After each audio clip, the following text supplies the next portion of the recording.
It's the Tanya Bird Show, don't you know? Like and share, let's make it glow. Flint City News, we bring the heat. When we fight, we beat defeat. I won't give up, I won't stand down. The city's heart will never drown. Together we rise, we've got the power. See, we find the hour. The residents deserve much more. Let's break these chains, open the door. The fight is ours, victory inside. Flint City strong, we'll make it right.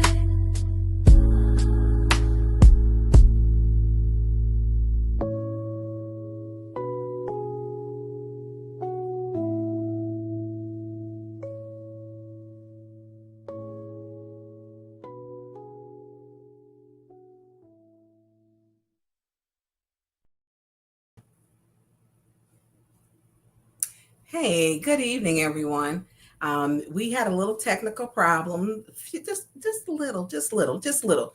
BB Madden, I meant to call you. I see that you're in here, but I'm glad you are in here. To each and every one of you, thank you for sharing your time with me tonight and with my producer, Jay, and then also with my two moderators, Sheena Beckton and Patrick Jean. Tonight's topic is going to be a very serious topic. And it's an unfortunate topic. You know, I'm not doing, I think Mickey said if Tanya Burns do a 6-hour show. Look, I said an hour and a half. It just didn't seem to work. I don't think it's going to be an hour and a half. I don't, not even 2 hours. Because what I want to do is show respect and to be thorough and to bring light and to bring something that we can share. One thing, if you notice in all my podcasts, I make sure that I do an educational component or to where it's something we all leave with that we can use again. Tonight is no different. The difference is the topic is a very serious topic. And a lot of women have dealt with this issue and some men. So I want to thank, first of all, getting off to a start. Producer Jay, how are you? What's going on? How are you? You know I'm tired. You know it. I'm exhausted. I'm the type of person that, you know, when it's something, I wear it. I wear it. And my sleep patterns are already terrible. And I want to tell you, because I call you like 1, 2, 3 o'clock in the morning, like it's nothing. It's just, and that's been since day one, since you've been my producer, to make sure we deliver good quality shows. And congratulations, everyone. This is our 35th show together. 35th show. So congratulations to my producer, my two moderators, Sheena and Patrick, and us working collectively as a group. So I want to say this is our 35th show together. That doesn't include our shorts and everything else. So it might be a little bit more than that. So when you have a group that you can work with, it takes a lot of work. It's not that it just comes together by itself. It does not. It does not. So I need to do something which I never usually stop to share because I don't want anyone to miss this information that is going out. There's a lot of things that are happening in this community. And one of the things that I want to make sure that I'm sharing is how do we deal with domestic violence? We talked about before on my show, how do we deal with rape and women being raped, and what is the hashtag Me Too movement, and how passionate that I am about these things. Because if you ask someone, ask for your friends or your friend group, and if you can have a heart to heart, ask them, they'll tell you.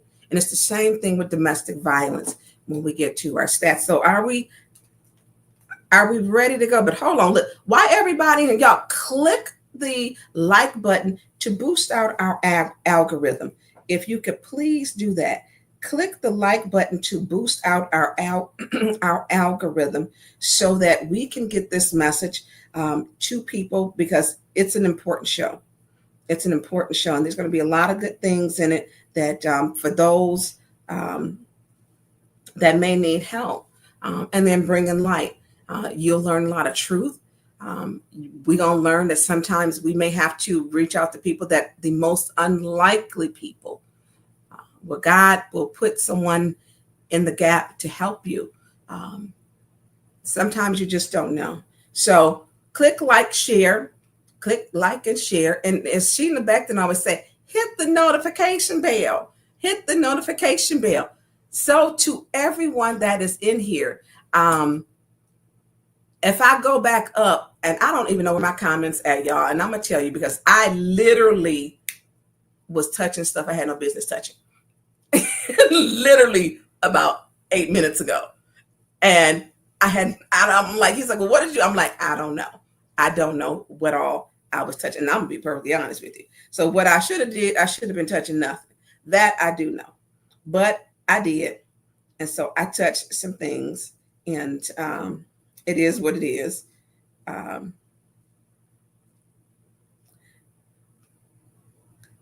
on. So anyways, so to everyone, if I don't say your name tonight, it's not because I appreciate you being here, but tonight's show is about a victim. I see your name in the comments, and producer Jay is scrolling them through. But I want to talk about something that's very serious in our community, and it's a Black woman, and it's domestic violence. And domestic violence, how it takes and can take lives. And that the things that in my culture, what I have heard people say were victims, oh, well, she need to leave. What is she staying for? What did she do? Pray on it. Don't make him mad. These are all things that I've heard. And even with men who have had guns and knives in front of people and threatening to cause harm. Women who have been dragged, punched, shot, killed. One of the stories when this person called me, it was a story. I was talking to a good friend, and her first cousin's daughter, they live in another state. The dad was going to pick him up, and it was in Missouri, and she was going to pick him up. The dad was going to pick up her and her 3 children. Before the dad, he was on his way to pick her up. She had filed for divorce. The husband, she had 2 children prior to the marriage, and one with him, a baby. The husband held her hostage in the home, along with her 2 children with the prior marriage. He killed her and the 2 children, 7 and 11 years old. He took the baby to his mother's home. A manhunt was set out, and an Amber Alert in Missouri. And with the manhunt being out, when he, before they closed in on him, he killed himself. But he took the baby to his mother. So the baby that survived his madness, his craziness, is without the mother and the father. So domestic violence is serious. You can Google it. Just put in Michigan, domestic violence. You will find out what these stats are. And the person I know is probably watching. I did not want to say her name because of privacy. But I just remember her calling and telling me. And it's, it's a very, it's nothing you can do. Let me say there's nothing you can do when it happens, because it's once it's done. But there is something you can do beforehand, which is why we're doing this show tonight. I want people to understand that I take domestic violence serious. Keep your hands to yourself. You don't have the right, men and women, to put your hands on anybody. And if that becomes the case, leave. There's a domestic hotline. Can we put the hotline up? There's a domestic violence hotline. If you are a victim of domestic violence, before we start, help is available. The National Domestic Hotline, every language, English, Spanish, plus 2 other languages. hours 24/7. You can call 24/7. The number is 800. Can you make it big, Producer Jay? Please.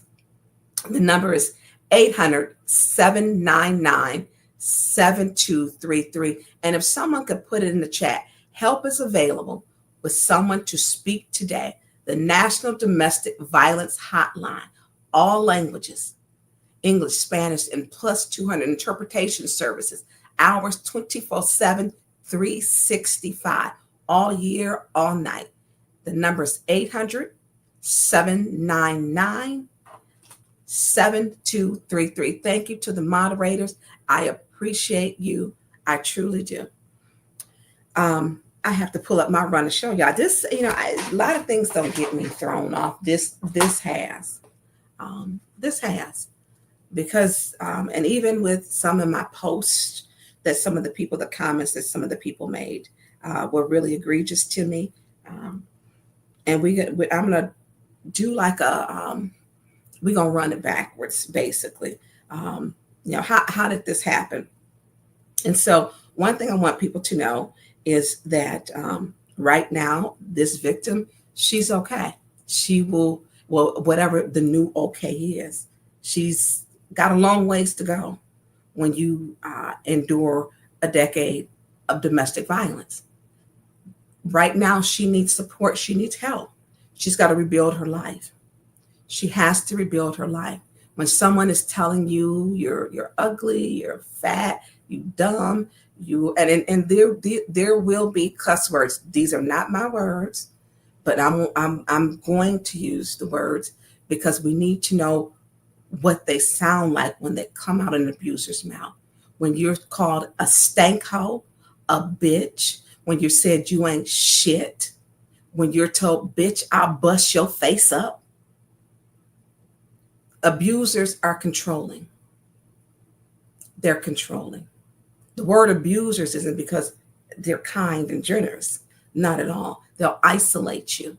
But we're going to get into what the characteristics of an abuser is. So can we begin with the, thank you, 8110 Flint, with the announcement that Councilman Leon L. Alamin has been arrested. We're going to begin with that. Thank you, 810 Flint, for posting it. Today, he was stopped in a traffic stop on Stewart Avenue. I mentioned in the press conference last Friday that there was an issue, and there was an issue of domestic violence. Councilman Leon L. Alamin is one of my colleagues. Councilwoman Murphy Carter, we will read later her statement. Her statement, I agree with 100%. At no point any leader in a leadership position, and even if you're not, it's even more egregious if you are elected to protect the people, follow the law, that these things happen. It's even more egregious. As an elected official, you know better. As an adult, you know better. It should never happen. And I want to stop at the onset. It happened.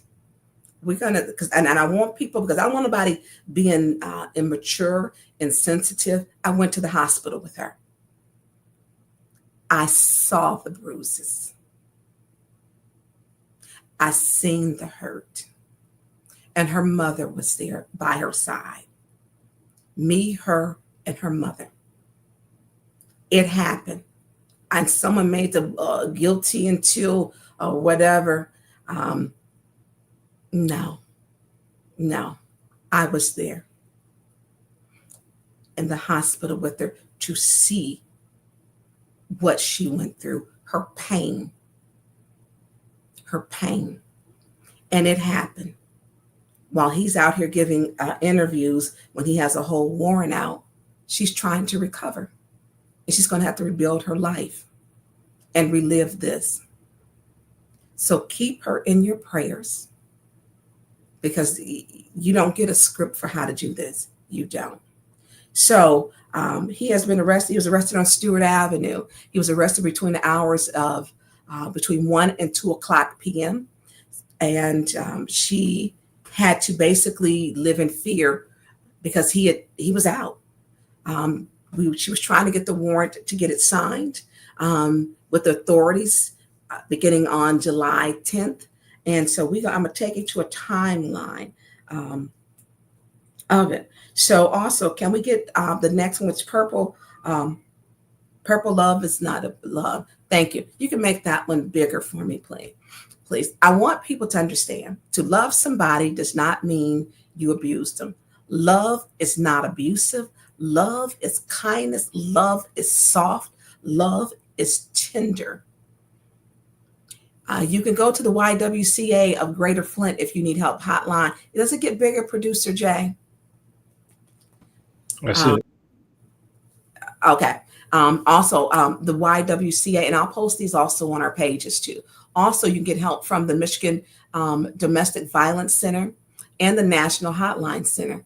And also, St. Luke's has a program. So you can contact me or Councilwoman Winfrey Carter, and we will get you some help. We have to stick together, women, and also we appreciate the support with the men. And I want to say thank you to Sheena Bechter. Sheena does a lot of research for me also. I want to say thank you because when we produce shows, it takes a lot. Love is not abusive. Love is not abuse, and love should not hurt. Love does not cause bruises, choking, gunshot stabbing, withholding money. It doesn't do that. That's not love. It's not physical abuse, not verbal abuse, any form of spousal. It's not. Love is supposed to empower you, make you feel good. Love is supposed to encourage you. Love is supposed to lift you up and carry you in your times when you're sad. Love is not having a black eye. Love is not being choked out. Love is not controlling. Love is there to empower you, to make you feel good. Abuse is not love. Domestic violence is not love. So can we play this? It's a short video. Can we play the video, the next one? Intimate violence, a short video. So we're going to watch this together. So y'all get your snacks, get your drinks. And we're going to carry through this together. Intimate partner violence is defined as physical violence, sexual violence, stalking, and psychological aggression by a current or former intimate partner, and is preventable. Intimate partner violence threatens the well-being of millions of people and their families every single day. Intimate partners may include current or former spouses, boyfriends, girlfriends, dating partners, or sexual partners. Intimate partner violence can occur between heterosexual or same-sex couples. Some victims may suffer just one experience, while others endure violence that lasts for years. 1 in 4 women and 1 in 9 men have experienced intimate partner violence in their lifetime. And 1 in 10 high school students have experienced physical teen dating violence, which is a form of intimate partner violence. Intimate partner violence consequences are widespread. It impacts physical and mental health. It results in billions of dollars in medical, mental health, and lost work productivity costs. But the good news is that intimate partner violence is preventable. We have strategies that can help you prevent this problem in your community. We can prevent intimate partner violence by teaching safe and healthy relationship skills, engaging influential adults, working to prevent violence starting in early childhood, creating protective environments, strengthening economic support for families, and supporting survivors to increase safety and lessen harms.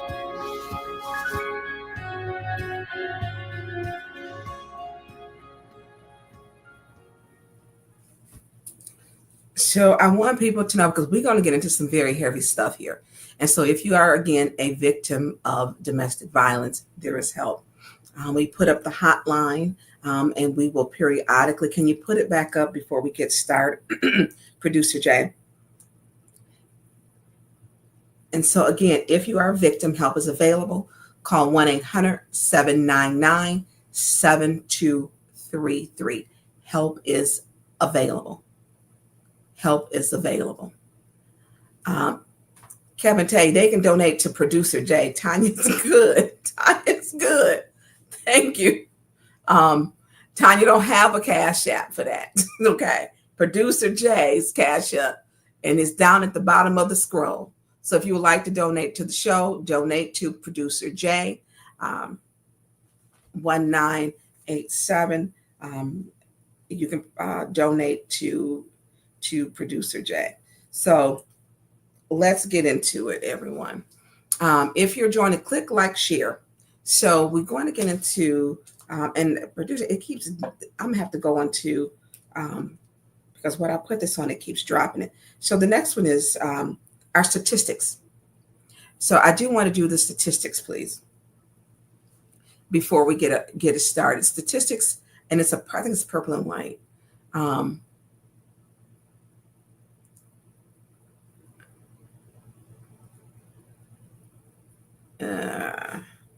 So while he's getting that up, I do want to tell you. So when it starts, so how did I get involved? I was on the phone in little after 9, right before 9, right around 9:00 p.m. on Thursday. And when I was on the phone, I will multitask. Everybody knows that. When my head is down at council, usually I'm reading or working on something else, unless someone's talking, and I try to pause to pay attention to speakers.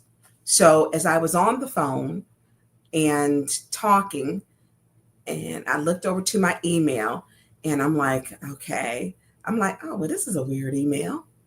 And so when I looked at the email, it came in at 8:13 p.m. And I'm not going to give that to you to put up. So the first email came in at 8:13. The second one came in at 8:39. And I was on the phone with the person. I said, this is weird.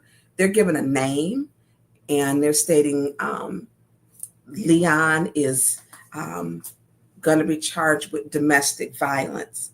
And I'm like, okay, well, this is strange, because I had not, it was not like a clear email to me, because usually, and it's not, we get emails, and normally the emails are a little different. And producer Jay, did I send those to you?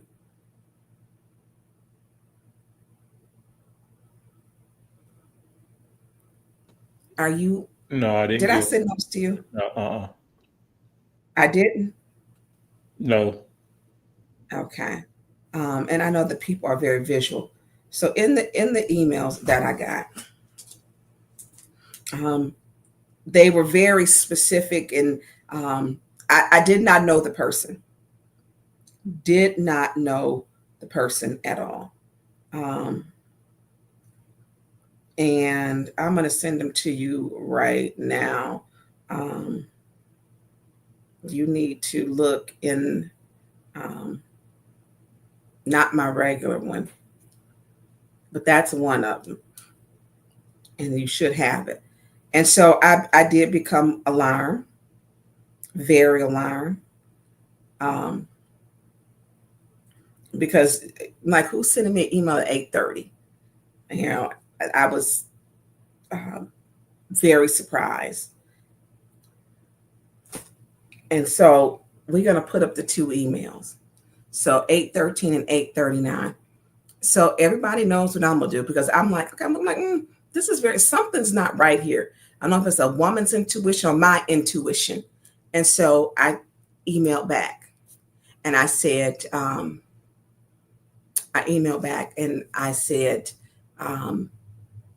I need more information. I need more information. Please contact me. I didn't know who the person was. You can see 8:13. It says Councilman Alamin is wanted for domestic violence, July 10th, 2025, maybe on Coleman Boulevard. Okay, so I'm like, okay, the name, domestic violence, Coleman Boulevard, and it was a date. They had some specific things in there. I was concerned. Can you put up the second one?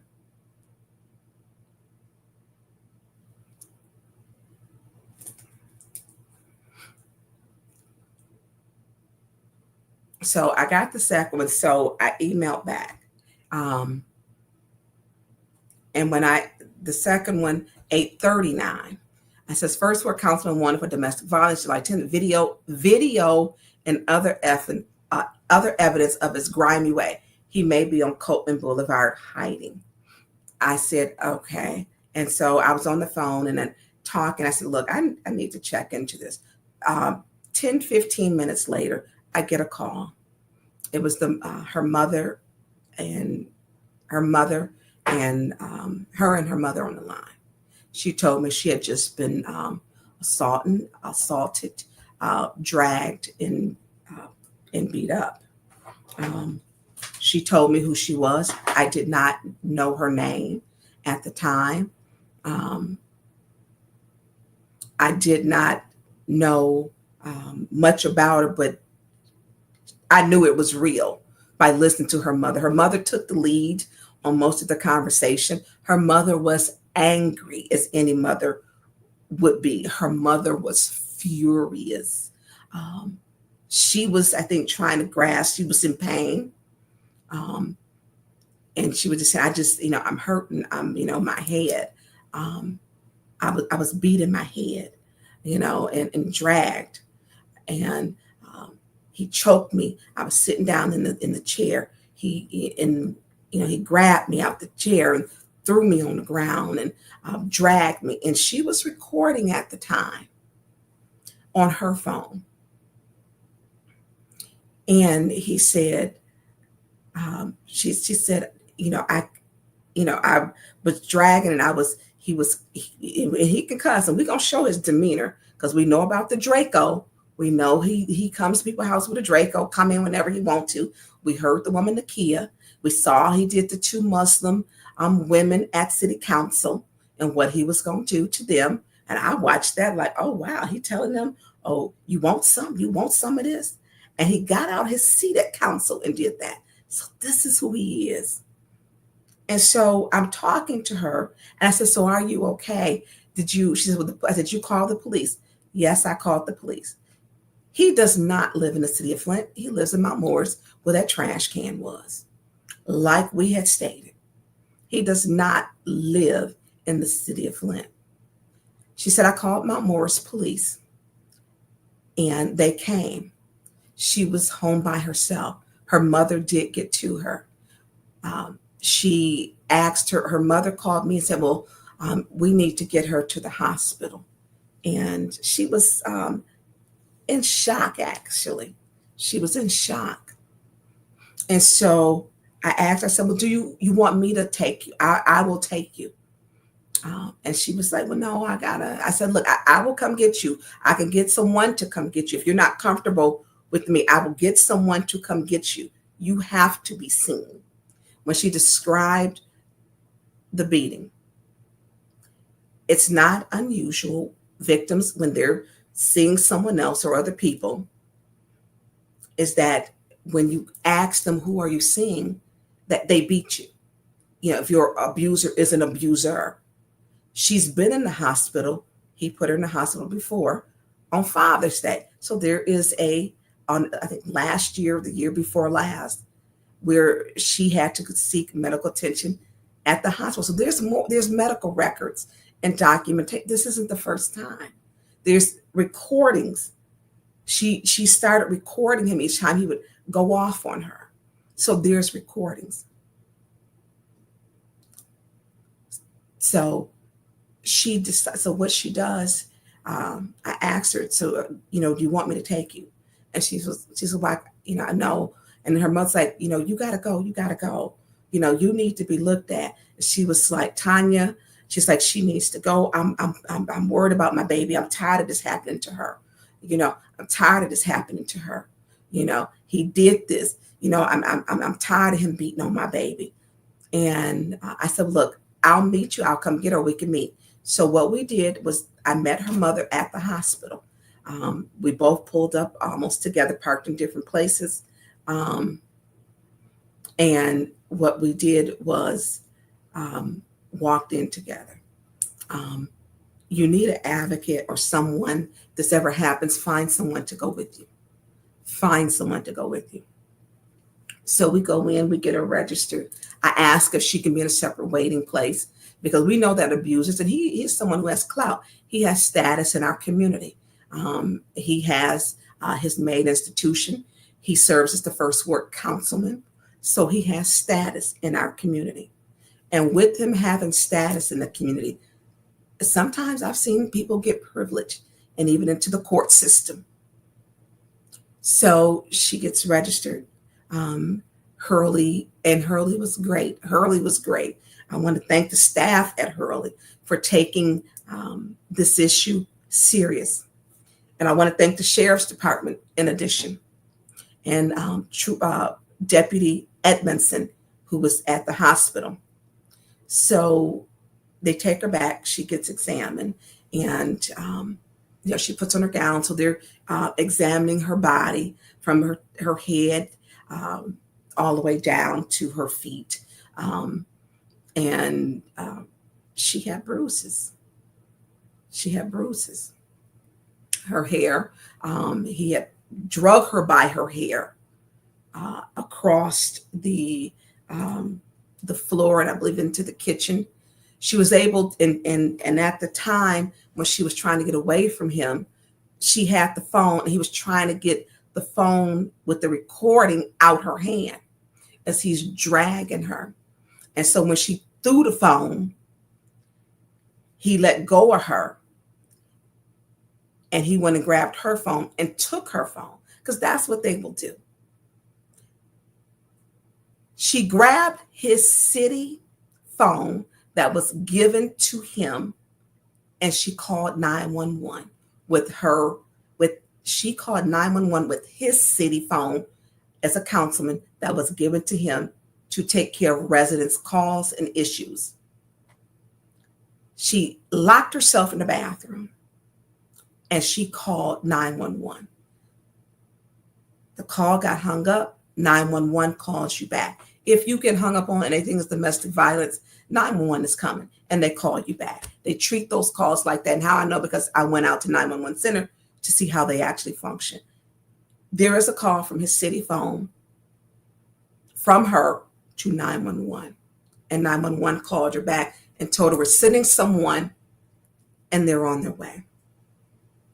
So while she's in the hospital getting treated, she's going through a range of emotions, because the first thing, we know that abusers will say, is it my fault? Or, no, it's not your fault. What do abusers normally do after they've beaten you? And with him having status, are we going to make this work? Oh, I'm sorry. You made me do it. I'm not going to do it again. I'm going to take you on vacation. I'm going to buy you a new car, or I'm not going to ever do that again. I want us to be a family. Now, they aren't married. I've also seen them say, well, we're going to get married. We're going to get married and this is all going to be fixed. They'll even go as far as saying, I'm going to join a church and this is going to change. You need more than Jesus to change this, okay? And some people cannot be rehabilitated. They cannot. And so when this is the pattern that we know that they do, because he's done it in the past. She's moved out, she's moved in, she's moved out. Because of the abuse. So when she leaves the hospital, when we leave, it's 5:30 in the morning, been there all night. Everything's taken care of as far as dealing with her getting her paperwork filled out, the hospital, the social worker, the doctor. Hurley was very good about making sure everything was done because that's what they're supposed to do. Hurley did their job. The next part was to make sure to get the warrant signed. So Friday, warrant had not been signed. Trying to get it between the Mount Morris Police, the prosecutor's office, and the judge, because she didn't want to go a weekend because she knows what happens. Abusers re-abuse. They're going to shut you up. And so she couldn't get it signed. She couldn't get it signed over the weekend. It was the police. The police said it was the judge. Prosecutor had did his job. Prosecutor Layton's office did his job. Couldn't get it signed. So she's stressed. Where is he at? We know he's moving around the city. Matter of fact, people started seeing him places he frequented and turning it in. People told that he was in the 6,000 block of Sally Court. They saw him. So this is what this is the form from the police that was filled out. It is redacted for her privacy then, to let people know domestic violence is real. And at the top, it does state domestic violence, where she was hit. At this point, she didn't even know after going to the hospital that she had more bruises on her body. And I'm not talking about what I thought I seen. I was there in the room. There are bruises on other parts of her body. This one is from what the police saw when they were there on July the 10th. So July 11th, there was no warrant signed. They said they were going to sign it. We didn't get it signed, and she didn't get it signed until yesterday, maybe around 2 or yesterday afternoon. And so she went through Friday, Saturday, Sunday, and part of the business time on Monday, worrying after she had been beaten, choked out, and beaten in her head with a fist. And so he was picked up today. Matter of fact, he was picked up today shortly after leaving Councilwoman Liddell Lewis's home. Wasn't turning himself in. The neighbors, remember, she's got the lady next door with the bridge car, issue, and he had left her home, just left. And it's another lady down the street. So he had just left Councilwoman Liddell's home, and I think made another stop, and he was in a traffic stop. They pulled him over. They were looking for him. The neighbors were turning him in. The people, the residents like you who said we care. The residents who said, you don't beat on women. You don't beat on anybody. We care. So Councilwoman Liddell Lewis, I don't know if she had to talk. It wasn't to turn him in because he wasn't turning himself in. He's supposed to be lodged now in the jail. He has not been, I believe, arraigned. He's in Mount Morris right now. Is what the last note that I got where he was at. And so this young lady has had a difficult time, and when we talk about how do you move forward, it's tough. So we're going to go into, so she is okay right now. He is locked up. And I want to go to her statement, and then we're going to go into a video.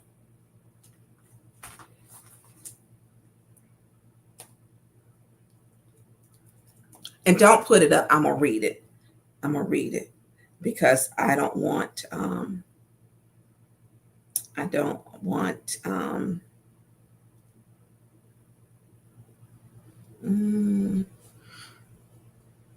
I do with it. And I'm sorry, everybody. Look, your girl ain't had much sleep at all. So a statement of truth. This is from the victim. Exposing Flint City Councilman Leon Alamin's deceit. As I sit here still shaken by the recent events that have unfolded, I feel compelled to share a disturbing reality about Flint City's First Ward Councilman Leon L. Alamin. My name is, and I have been in a romantic relationship with Leon on and off for the past 10 and a half years. Our most recent cohabitation began in June 2023. I moved back in with him at his primary address, which is in Mount Morris. It is essential to clarify that Leon has never resided at 606 East Mott Avenue, Flint, Michigan, 48505, as he has falsely claimed. In reality, his tenant, Lori Rogers, previously lived at his transitional house, which is located at the aforementioned address. On Thursday, July 10, 2025, I suffered a terrifying ordeal at the hands of Leon L. Alamin. He physically attacked me at our home, which is in Mount Morris. After I confronted him with some disturbing information I had discovered, the assault began with him forcibly grabbing me out of my chair by my shirt, throwing me towards the door. I managed to escape to the kitchen, where I grabbed my phone and started recording him. However, Leon became more aggressive, putting me in a chokehold with his right arm and pulling my hair back, threatening to beat my ass if I didn't hand over the phone. I was paralyzed with fear, genuinely believing that he might kill me. The attack continued as he threw me against the kitchen, dragging me across the floor and repeatedly punching me in my head while demanding that I surrender my phone. Eventually, I managed to throw my phone across the kitchen and Leon released his grip on my hair. I fled to the bathroom, where I called 911, begging for the police to arrive as soon as possible, fearing for my life. While I was locked in the bathroom on the phone with 911, I heard Leon calling and asking for help and dragging the bitch out the house. As I realized I was speaking with the authorities, he fled the scene, departing just before the police arrived. I was left shaken, but I managed to file a domestic violence report and receive medical treatment at the hospital.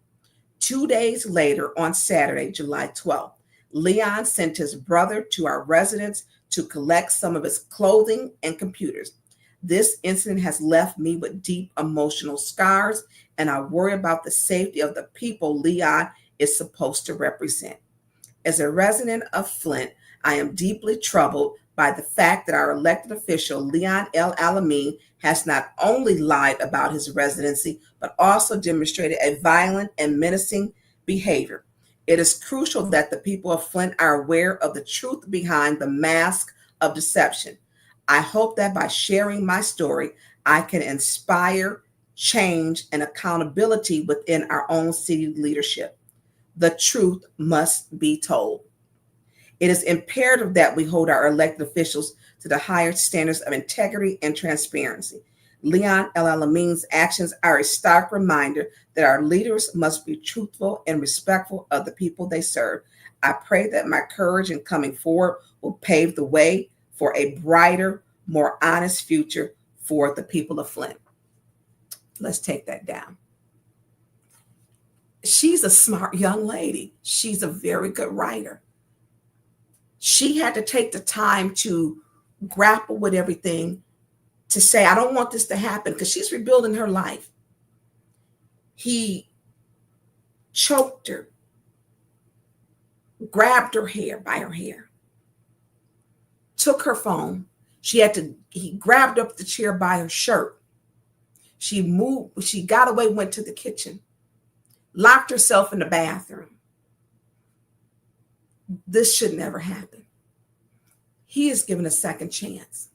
He was given a second chance. And he has squandered that.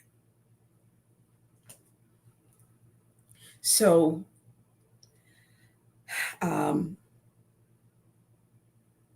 we're going to go to, and I want everybody to know too, the phone she called, as I stated, when she was locked in the bathroom, was his city cell phone. Warrant was signed, finally. And they picked him up today, right after he left Councilwoman Liddell Lewis' house, shortly after. He was picked up on Stewart. So let's go to ABC 12, where the interview with Prosecutor David Layton. The council member is facing assault charges tonight after being accused of punching and choking a woman on Thursday. Genesee County Prosecutor David Layton said that Leon L. Alamin, Flint's first ward councilman, faces charges of assault with intent to do great bodily harm less than murder by strangulation, which is a felony, along with the misdemeanor charge of domestic violence. Prosecutor Layton says Mount Morris Township Police responded to a call for help from a woman who had locked herself in the bathroom and called 911. She said that He had choked her. He said that she said he had hit her in the face, and she said that he had pulled her by the hair and pulled out some hair. So the police responded. They found some marks on her neck, bruising on her face, and brought the information to our office. And we have issued a 2-count warrant.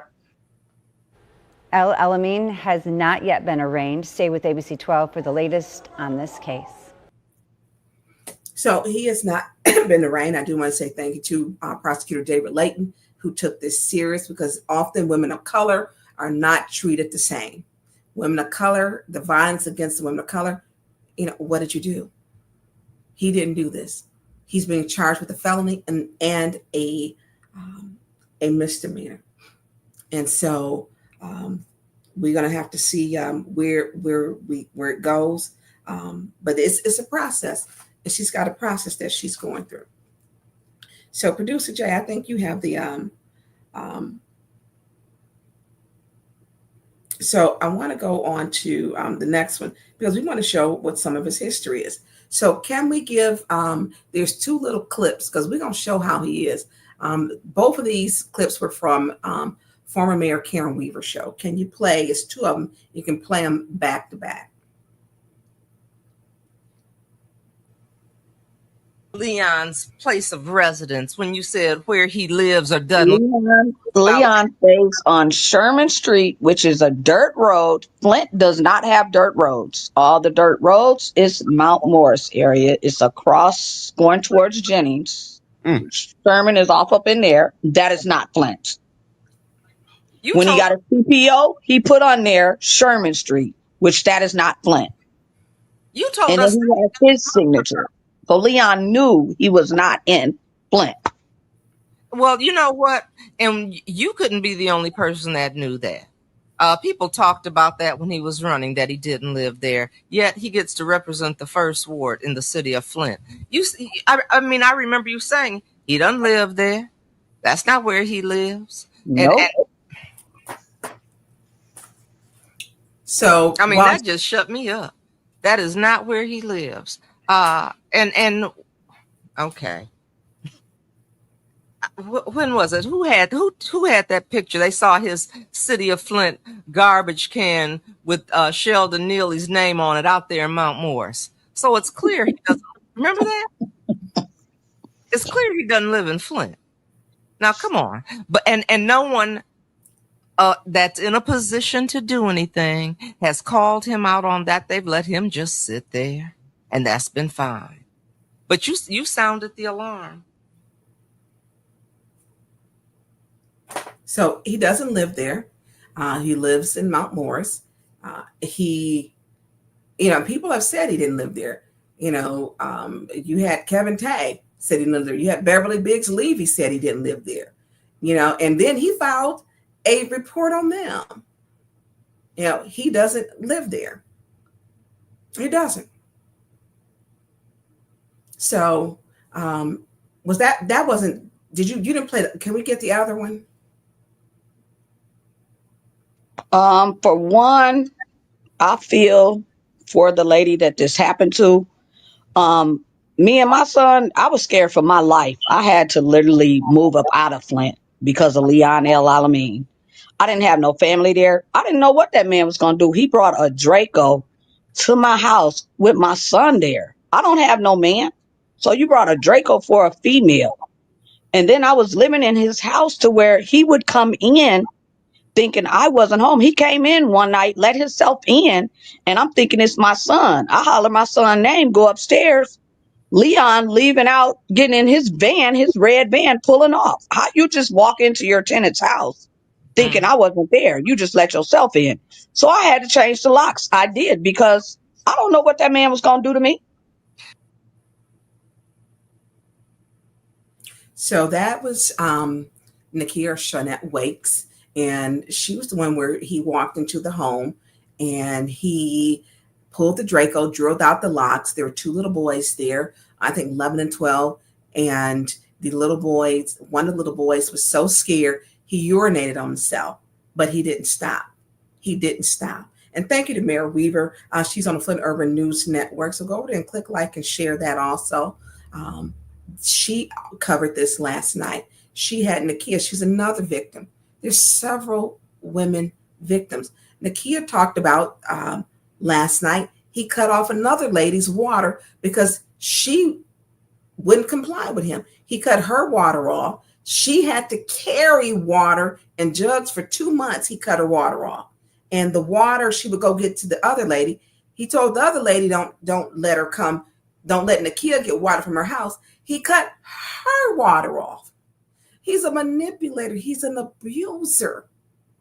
Something is wrong with him. And so this is a headship. Do you have the video, or do you still have it with the video where he's coming in her house with the Draco? No, I don't have that video. You didn't send that one. Oh, it should have. We did it before. We didn't save it. I'm trying to see, can we go over, can you click over onto elect Carol McIntosh? Because Carol McIntosh put out, Carol ran for the first ward. Can you go over there and grab it? Elect Carol McIntosh for the first ward. All right, just keep talking. Okay, I'll keep talking. Carol McIntosh she ran for the first ward. We wasn't so, we was a little shaky about the little election anyways. They were about 105 different in between. And we know that this guy's got some problems.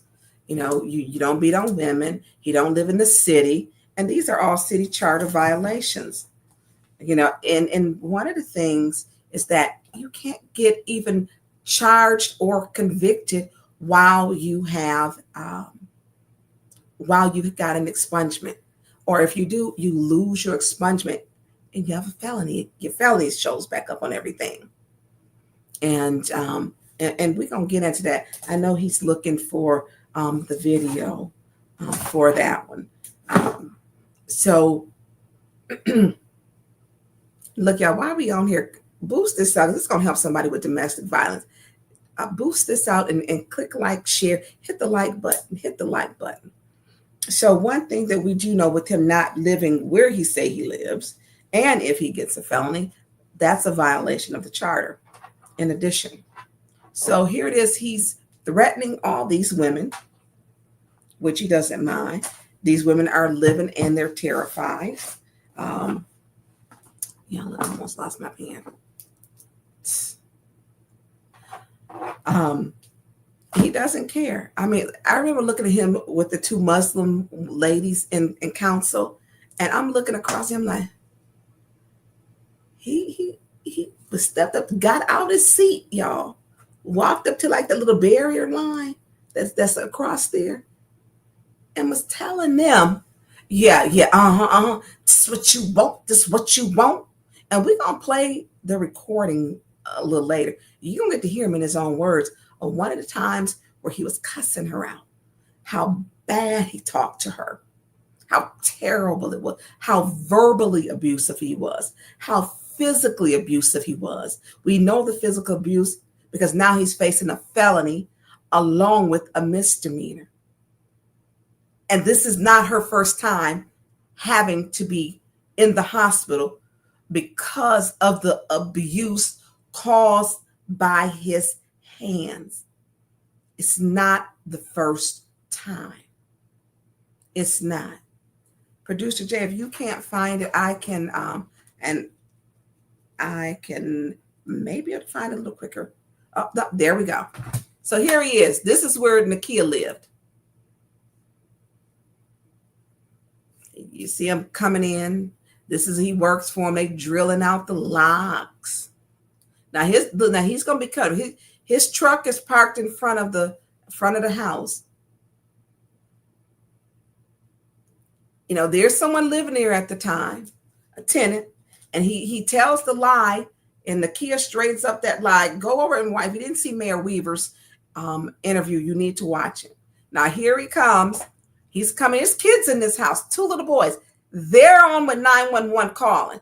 He comes up with the Draco. Now, what if someone else had a Draco or a gun? So what he gonna meet violence with violence, and he's bringing the violence. So what they did retrieve was, according to channel 12, was it channel 12? Channel 12, channel ABC 12. They stated that one of the guns that they received out the house, that they retrieved, it was not registered. So I don't know, and I believe it's that gun. The Draco was not registered. So he's going to a house with a video. That gun, they done ran the serial number. We see the gun in there. And he's going to evict, changing the locks, evicting her. 2 children are in this house. One urinated on himself. He was so scared. So scared. The next day, the tenant moved out of Flint. She left. She moved. That was the gun that is believed to be retrieved, because they said they took a Draco, an assault rifle, from the property. We know he's got that here, evicting or changing locks. I've never seen a landlord, and these are transitional homes, show up to evict you with an assault rifle, a Draco with a clip. I ain't never seen that. Never seen it. Never seen it. You know, First Ward, you guys didn't get this right. And we showed you, we shared it with you, we told you what he did. I put it out on my page. I talked about it and asked him about the gun from my council seat. And people, let's don't talk about it. This is the stuff you talk about. You don't take it light. Why? Because this man now is facing a felony and a misdemeanor. And when we have, believe when they showing you they violent, that they are violent. Believe it. He showed us he is violent. 2 children were in that house. How dangerous is 2 kids under the age of 12? Tell me. I mean, I'm going to wait on that one. You don't keep it to yourself. It is a culture. As a Black woman, I've seen our culture, my culture say, well, don't say nothing. Girl, be quiet. When you do that, you allow them to flourish and become more powerful. You allow them to. Now, with the victim, she couldn't go a lot of places. You know why? He works with transitional housing. She was afraid to even go to the YWCA because he's worked with them. She didn't have many people she could come to when she left because he's worked with helping to get people who need housing. Here it is. He's helping with transitional housing. He's part of the problem. He is the problem. He's the problem. And so when we talk about when this happens, nobody wants to talk about it. And this is why I do a podcast. This is not normal. This isn't normal behavior. This is not how you have a tenant removed. You contact the sheriff, you go to the court of law, they give you, if it's time to leave, and the sheriff shows up. The landlord is breaking the law, them to show up with a Draco gun with someone else, drill the locks. This was an illegal eviction. He did an illegal eviction with Nakia. He didn't know her camera was rolling and caught him. And still nothing happened. People passed it off. Like, it's okay. This was an illegal eviction. And when you don't stop and bring someone in, he's supposed to lead. He's supposed to solve the problem, not be the problem. Right here, he's the problem with, if this is the gun, they found a gun that was not registered, then he used alleged use an unregistered gun or assault rifle to remove a tenant with his worker. Doesn't mind skirting around the law, obviously. We know he lied. He lied about Hasselbeck. Hasselbeck can't go nowhere. We're going to keep them there. Miss Bev going to be there. That was a lie. What we know is that he continues to lie and lie and lie. So let's go on to the next one. Producer Jay going to tell me, let him produce. So produce the next one, please. hoe. Except yours, hoe. And she had a Except fucking yours, man. hoe. I don't give a fuck with them because I'm not chasing them bitches. That's what you keep forgetting. I'm paying bills for your stinking ass, bitch. Nigga, I'm paying Get bills. the fuck on. For me. Don't keep saying that before you get your mouth blew out. Before you get your mouth blew out. Leave me alone, Kiki. Bills for me? Leave me alone. How are you fucking paying bills? Leave me alone.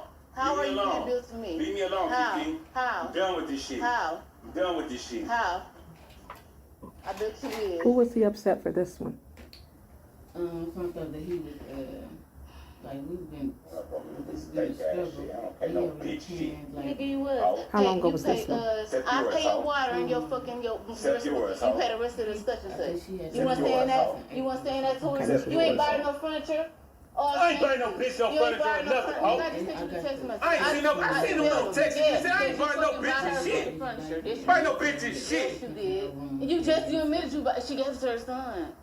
Stop lying. Bitch, I put that in all my transitional houses, ho. No, you don't. I put that in all my... No, you not a whole fucking bedroom suit. You want me to prove it? You want me to prove it? She a transitional from my fucking brother to the other houses I got in there. I put furniture and all that shit in there. Dumbass bitch. She a transitional house for the child. Don't keep running up on me now, Kiki. I'm standing right here. I'm done with this shit. I'm done with this shit. You came in here and keep starting this shit with me. Yeah, keep coming and stay with me. I'm done. I'm done. You better get the fuck on now. Get the fuck on. You did me fucking dirty. Take it how you want to take it, bitch. You did me fucking dirty. Take it how you want to take it, bitch. You better keep moving now. You did me fucking dirty. You better keep moving now, ho. Keep moving now, ho. You're going to become something else now. Now what? What am I going to become, huh? The fuck out my face, that dumbass shit. Them bitches you fucking? They would be here. The bitches you fucking? If I was fucking, they would be here. You wouldn't be here, ho. Yeah. You wouldn't be here. Yeah, I sure would. Bitch. Yeah. Now keep moving, bitch. Since there's a problem and all of that, you keep moving then. If I'm so fucking bad and doing all that, just keep moving then. Just keep moving. That's all you gotta do then. Quit being a fucking woman. That's all you gotta do Quit then. using women. I ain't gotta use no women. That's what the fuck you said you do? I ain't using no women. You need control. I ain't using no women. Did you say you need fucking control? I ain't using no women. That's why you say all the shit that you say to them? Huh? I can tell the bitch whatever the fuck they if the bitch try to play me or whatever. So you control them? To do what the fuck I need to do. Wait, no more shit. You better get the fuck up on my face with this shit, though. So I'm telling you. No, I'm not. I was on them hoes, them bitches to be up in here. You wouldn't be here. Where? Where they be at? You would be here. You wouldn't be here. Oh, really? You wouldn't be here, bitch. Oh, really? Now, that's what it is. That's what the fuck it is. Yeah. Now miss me with that shit and get the fuck on. I'm not fucking with you. Leave me the fuck alone. Fighting the same stupid ass shit. Nigga, you the one did me fucking dirty. I ain't do you like shit. You the one did me fucking dirty, nigga. You like shit. You the one do me dirty. Get the fuck on, man. I'm not gonna wake up every day. If you feel, leave. There you go. You ain't gotta listen to it. Oh. If that's what you feeling. You put me out. If that's what you feeling. That's what you doing. You put me out. You put me out of your house. No, I'm telling you. You put me out of 5375 Western Avenue. If you don't want, if you don't want to hear what the fuck I'm talking about, then leave.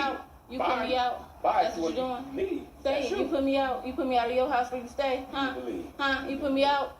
You say that in the same. You put me out. You put me out. You say that for a reason. Yeah, cause you put me out. Cause this your house, huh? This your house, huh? This your house, huh? This your fucking house, huh? This your house. Cause you always pull that shit. Cause it's your house, right? Cause it's your shit, right? Bitch, you better get on. Cause it's your shit, right? It's your shit, right? Don't keep running up on me. It's your shit, right? Keep running up on me. I'm standing right here. I'm running up on you. With that dumb shit, man. Huh? Bro. You calmer than me. What's going on, bro? James over there now, he was finishing up the thing. Hello. Yeah, be there. She just said, I don't want to talk to you. I want to talk to my sister.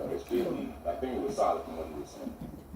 They ready to jump them. All right, I'll be up around. Okay, you can cut it. So that's her mom. And we in the hospital, and we're listening. And this was not the July 10th where he beat her and dragged her and choked her. This is another time. You know, you hear him say, "I'm gonna be quiet, I'm bust you up in your mouth." Bust you up in your face, whatever it is, bitch, hoe, skank.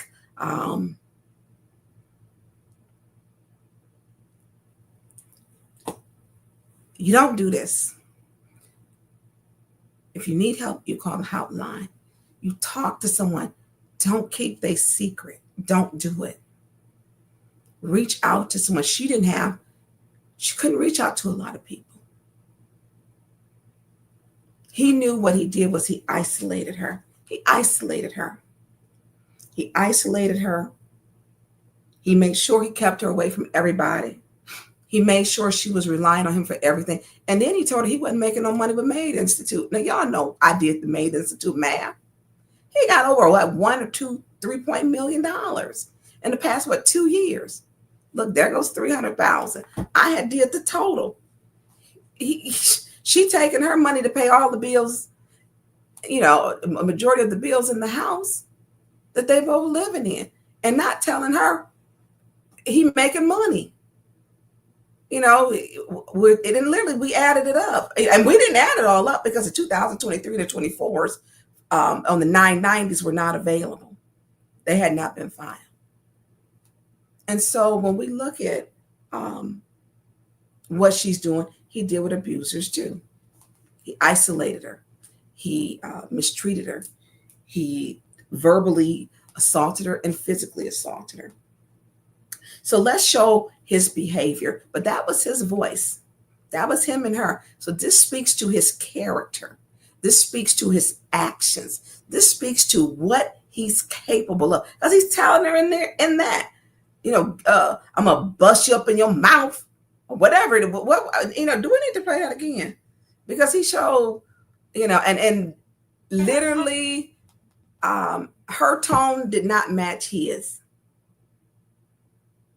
He cussed her out, called her for filth. And she was, hey, did you buy this woman furniture? Which any woman is going to do that. I'm looking at your credit card and you, my husband, did you buy this woman? Did you buy her furniture? And she's to me, I feel it was calm. Calmer than I would have been, let me say that. So what she also found was that he said, and he got upset because she had been going through the phone. He had multiple affairs with women. Multiple. But dozens of women. And so during this, she has seen this. So over the weeks, she had become so depressed. When you're told you're ugly, don't nobody want you, you're fat, I can give me anybody, you become depressed. While she's seeing the text messages coming from all these different women, she's seeing. And if any of them watching, y'all the problem too. If you want to tell him he shouldn't have been with her and to leave in the right way. For all the women who y'all messed around with, y'all know who you are because I seen the text messages. I seen them all. This man beating on her and laying up with y'all. He beating on her and laying up with y'all. So I seen all the text messages. She's seen them too. Y'all broke her too. You think you slipping around? I'm a roll, you a blunt, baby. I just want to lay next to you. Yeah, I read them. I can't wait to see you.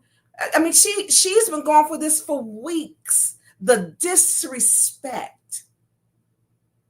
And then he comes home and beats her ass.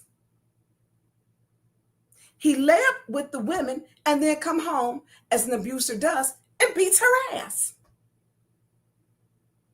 He gives the women he laying up with the good time and then beats her ass. And her attorney has all of that. They have all of this. All the documentation. You beat her ass and lay up with the ones, I'm going to give you a blunt, baby. I can't wait to see you. All this little, I got something for you. And what's up? All of this. And some of y'all should be ashamed. Matter of fact, one woman put in there, you need to look 3 or 4 seats down because she wants you down there. Oh, she want to jump your bones and sleep with you. So I'm like trying to count now. Now, if we skipping the seat or not skipping the seat. So 3, 4 seats down to the left, it's either Councilwoman Jerry Winfrey Carter wants him, or either she's saying that I want him. And then she laughs and chuckles. This woman has been in city council. This woman used to support Councilman Mays. And so I'm like, so I'm telling Councilwoman Winfrey Carter, and this was a funny text to them. You know, and Councilwoman Winfrey Carter, you know, she just went straight to, hell no. And I'm like, girl, that's just ridiculous. And I ditto to that, which is, don't nobody want him on that council. At least, I'm sorry, I know Councilwoman Winfrey Carter doesn't, and myself, we do not. Right. Jerry said that would be me or you, because I was trying to skip. Now, if we don't skip the seat because third ward is vacant, it would be me. But if they don't skip the seat, Jerry, it would be you, when she's saying you wanted him or I wanted him. Neither one of him. I have never found him to be attractive nor desirable to me. Whatever people see him, that's their business. I tell everybody, stay out of everybody's personal business life. Let me have my own. Jerry don't want him. I don't want him. I'm like, absolutely. H to the no. And so this woman put this in the joke. Do you know he was beating her ass at home? Do you know what this woman was going through when y'all sitting up laughing and joking? Do you know when there was so many women.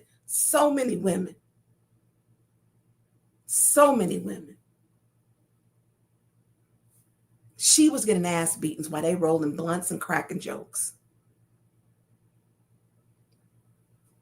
That's what she was doing. And he was living his best life. You know, he talked about how he controlled what he playing y'all. He tell her he playing y'all to get what they want. You know, that's what he tell her. I plan to get them bees to do what I want them to do. So we're gonna go on to the next. So speaking to his character, Terry, you know what? I can't stand it. So can we go on to the next one? So this is during a council meeting. Now, I had never seen these Muslim sisters in council chambers. The women were, and they was like giving him the business. I did not understand. They was coming. You knew it was personal for them. Put a pin in it a second. And so when he get it up, it was personal. And because they gave him so much business, I was just like this, y'all. Hey, Burns. Mm-hmm. Can we put a pin in your thought before you move to the next one? Yeah. I sent you a message.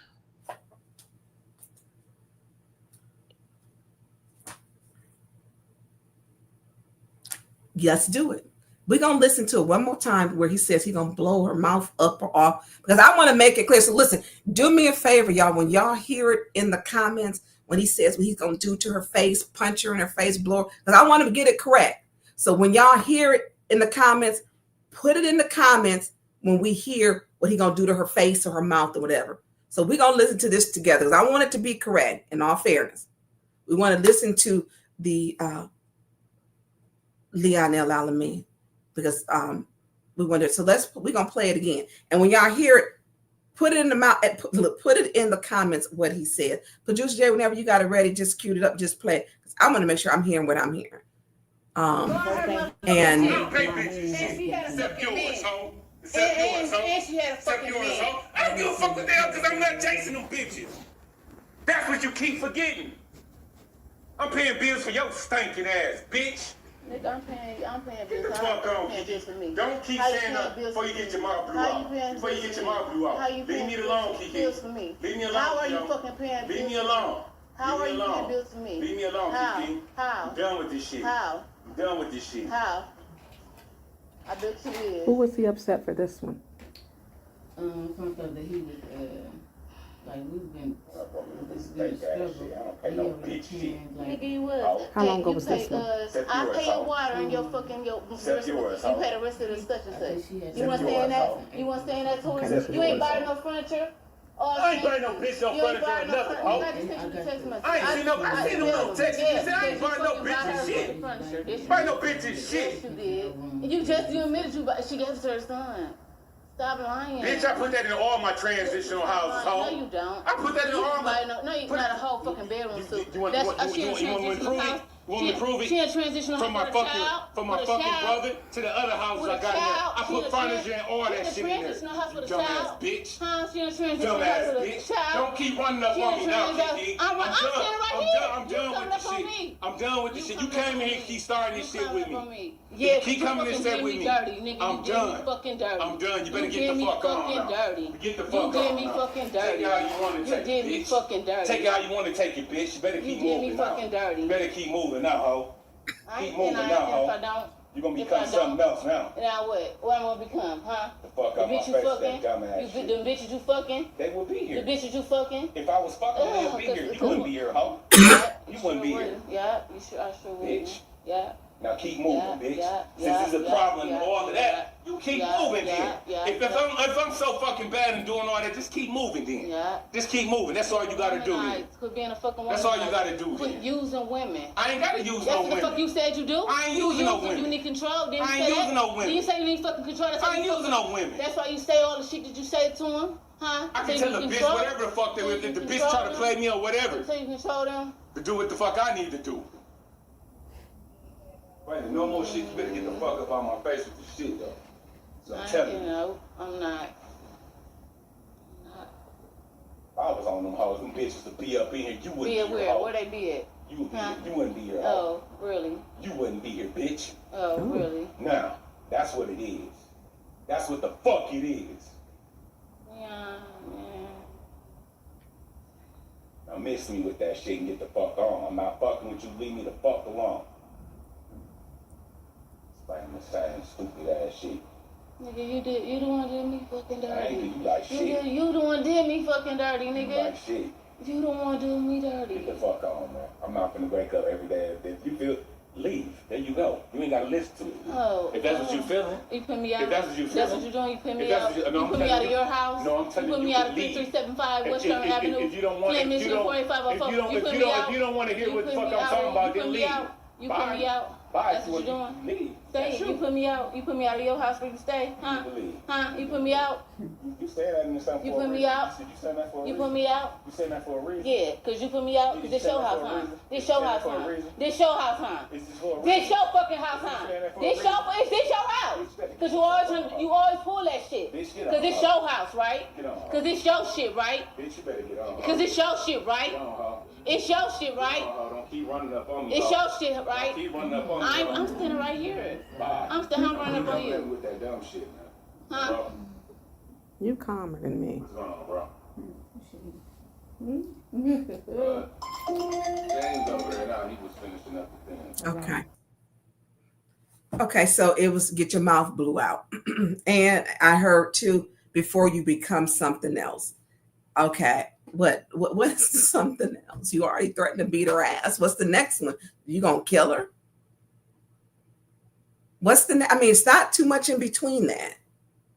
It's not too much in between that. And this is a councilman.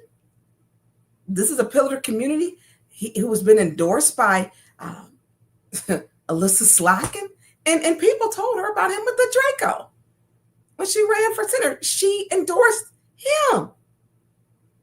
She endorsed him. The video was out there. So let's go on to the next one. Can we please put in and thank you, producer. Listen, y'all, to do all this, if you can donate to pop up the sign real quick, because I don't get paid for this show. He does this show so that I can bring everyone the news we won't see. So we can please kindly donate to Cash App $ Producer J 1987, because there's things that we do incur to pay. This is his time. I get zero. I do it to make sure there's truth and transparency. You just heard the video for yourself. This is to make sure I can bring you, because the news isn't playing this. This speaks to his character. This speaks to what he's doing to women in our community. She speaks to how he uses women. How do you donate to the victim kids? Big T. I'll get that from her. There's something someone was working on for her, and I haven't had a chance to speak to her about that. But look for that. That's going to come. That's in the works. She's trying to get through a few things right now. So I want to go on to the two Muslim women, like I said, who I didn't know these women, but these women started showing up, and they were very voiceful, and they were angry, and it was giving him the business. So whenever you got the video, just pop it up, Producer Jay. Whenever you have, just pop.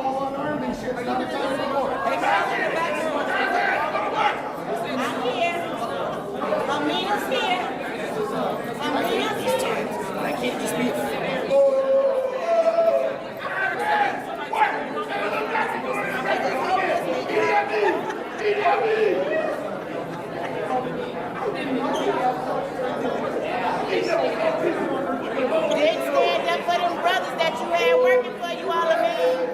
You didn't stand up for them brothers when he was working for you, Alamin. You should have stepped up for my brother that was trying to change. Ain't no way you went council. And you did not. What's the problem, huh? What's the problem, huh? I'm talking to you. I'm talking to you. What's the problem?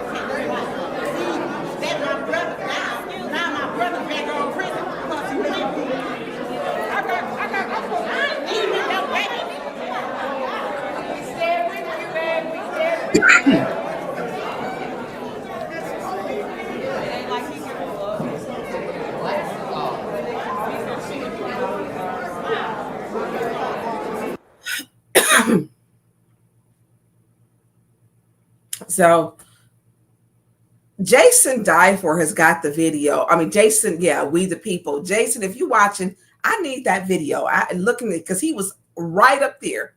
He was right up in there. So he had told the women, she was saying, my brother's back in prison because of you.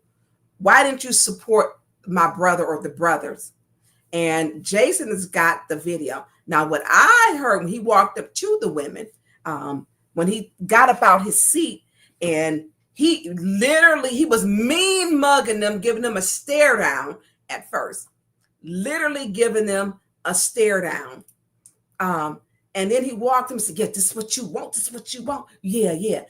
Know what you gonna do. This is what you want. Yeah. Now talk that. Got out his council seat to do this. Out of his council seat. Jason, send me that, because Jason was in it. Jason was right up in that. I need that video. And so I'm watching him literally like, did he just tell them women that what he gonna do? And got out his council seat and was mean mugging them. And what you gonna do now? What you gonna? I'm like, well, he kind of sounded like, I think Liddell said that before. So him and Liddell sounded alike when she was saying, what you gonna do? Maybe he got that from her, but that's what he said to those women. Now, I'm about this. I'm like, oh, wow. So we need to have that. Shantae, Jason may have that. I see you in there. Jason may have that video. And if you find that, send it to me, please. So this is speaking to his character. This is what we're watching him do. Jason is in there, we the people. So we're going to go on to the next one, because we got to start believing. So now we got the Draco. We got the two Muslim sisters. We've got the assault and the felony and the misdemeanor.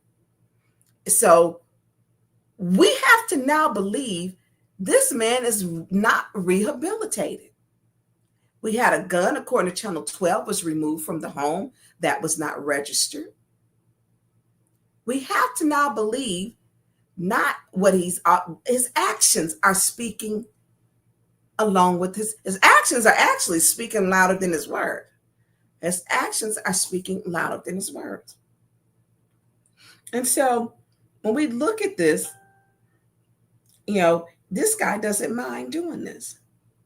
And so when we get to what he's doing and what he's saying, he don't care. He's hit her before. So while the warrant was out, he's out giving interviews. He got whole warrants out. He gave 2 interviews to M Live and Flint Beat. Did I send you those, Producer Jay? No, ma'am. I didn't. Okay, well, let me listen. My bad. Just keep talking. I'll find them. Yeah, M Live and Flint Beat. And so literally, I'm like, how is he out giving interviews? Does he not know there's a whole arrest warrant out for him? And he didn't turn himself in. They pulled him over, according to the news, in the traffic stop. I do know he had been at Liddell's house in between that time, Liddell Lewis, because the neighbors stated it. So he was. So I'm like, how are you at a traffic stop? I mean, I'm sorry, how are you giving interviews?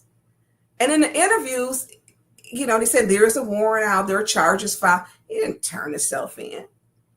And I'm saying, like, wow, okay. M Live, Flint Beats came out first, then M Live. So that's him doing image or damage control. I'm innocent. I'm not going to, I didn't do anything. These charges are false. It didn't happen. I didn't choke her out. And why is he saying that? Because the choking is the felony. He's trying to clean up his image. And we got to be careful with people like this. So these are his charges. And his charges are, I can't read. I got them now. But his charges are, they're serious, of course. He has a misdemeanor for domestic violence. And he has a felony for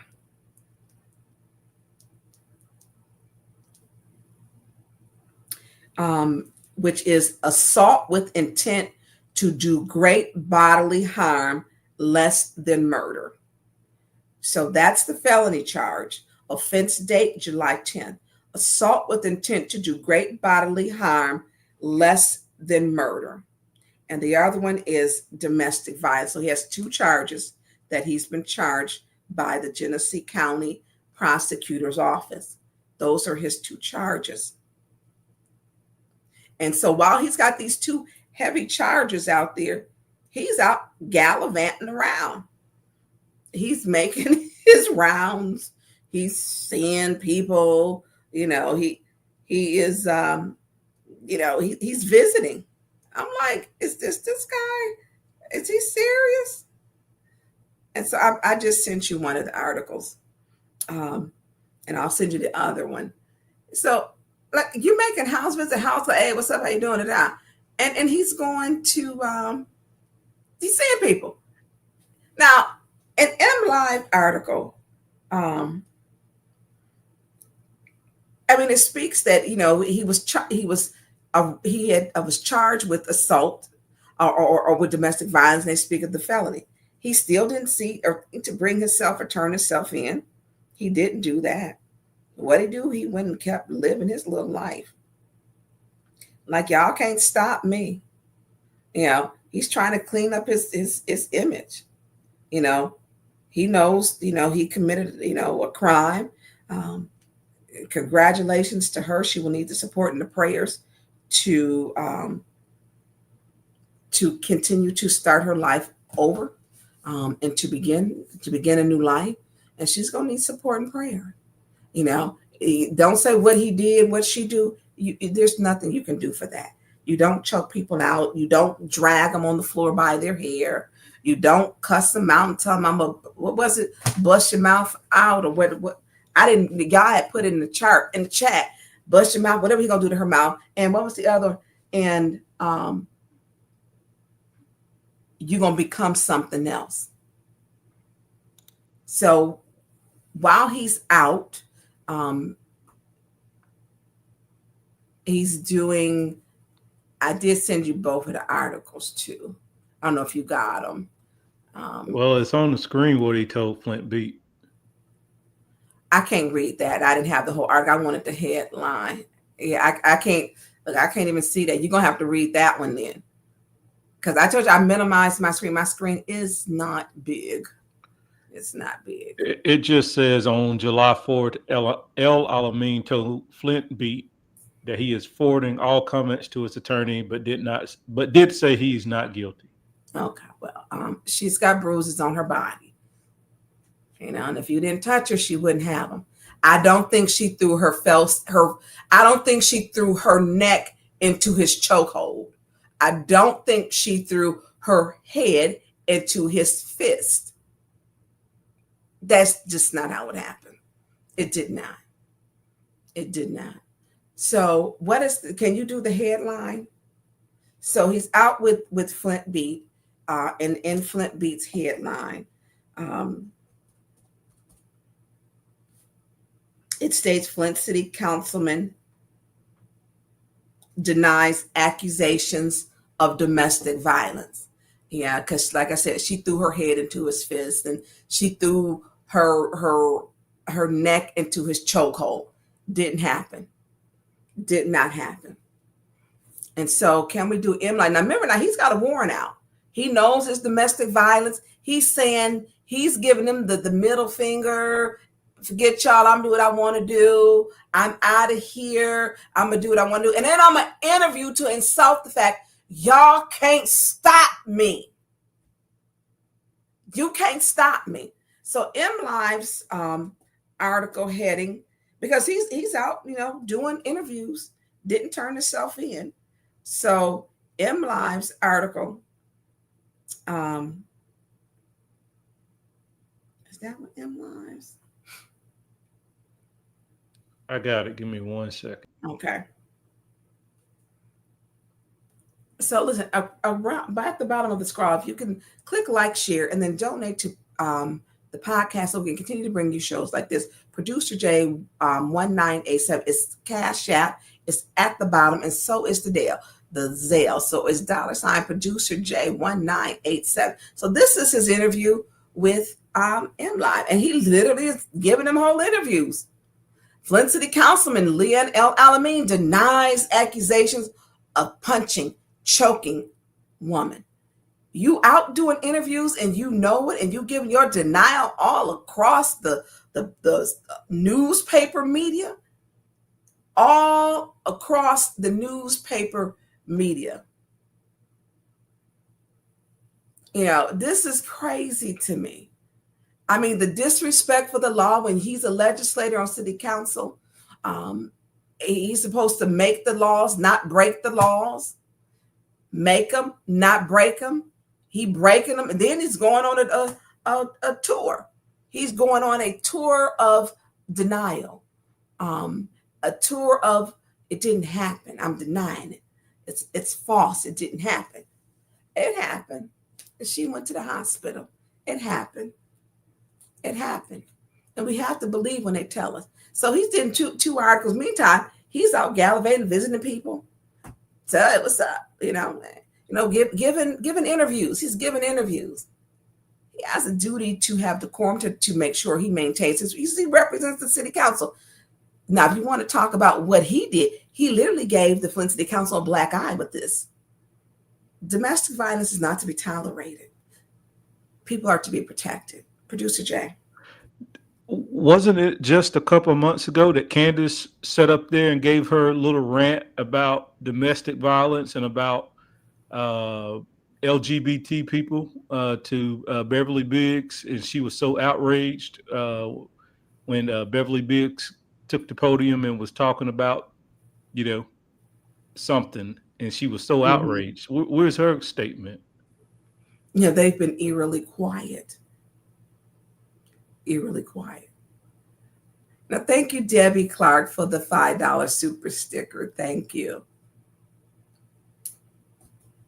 So I don't know.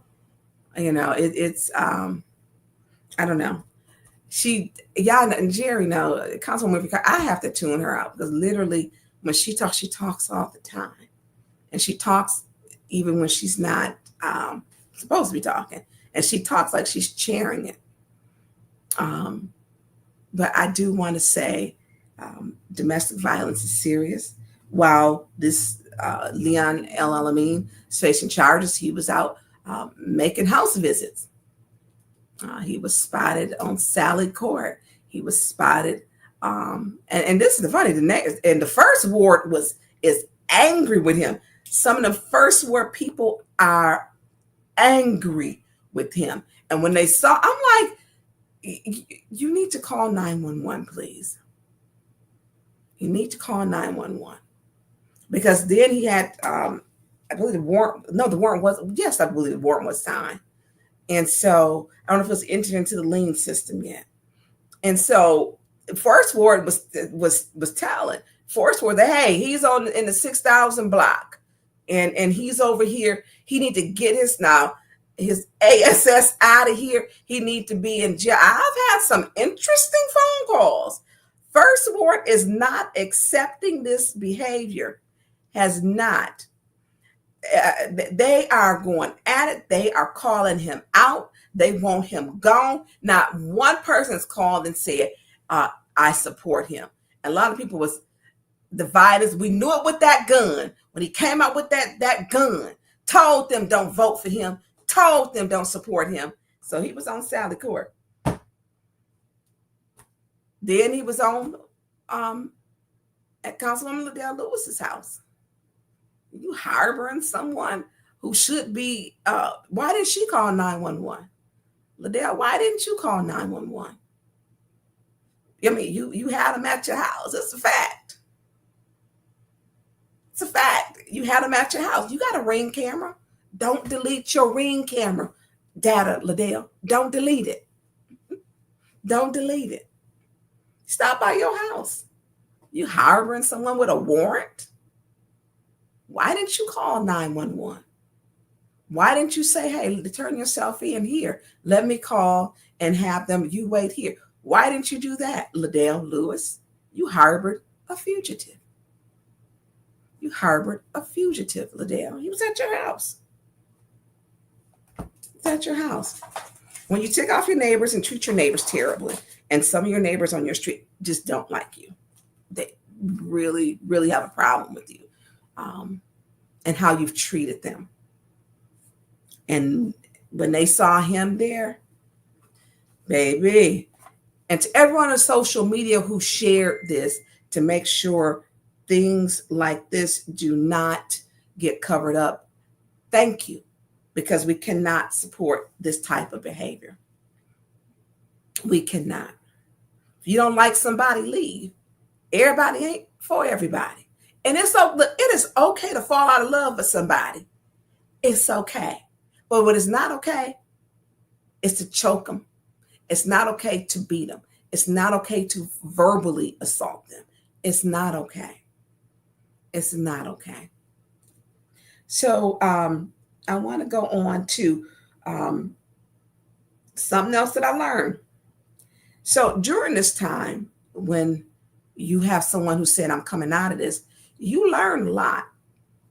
So what I learned was, and I did submit to the city attorney and to the Flint City clerk, Davina Donahue, and our chief legal attorney, Joanne Gurley. She said that he did not sign his petitions.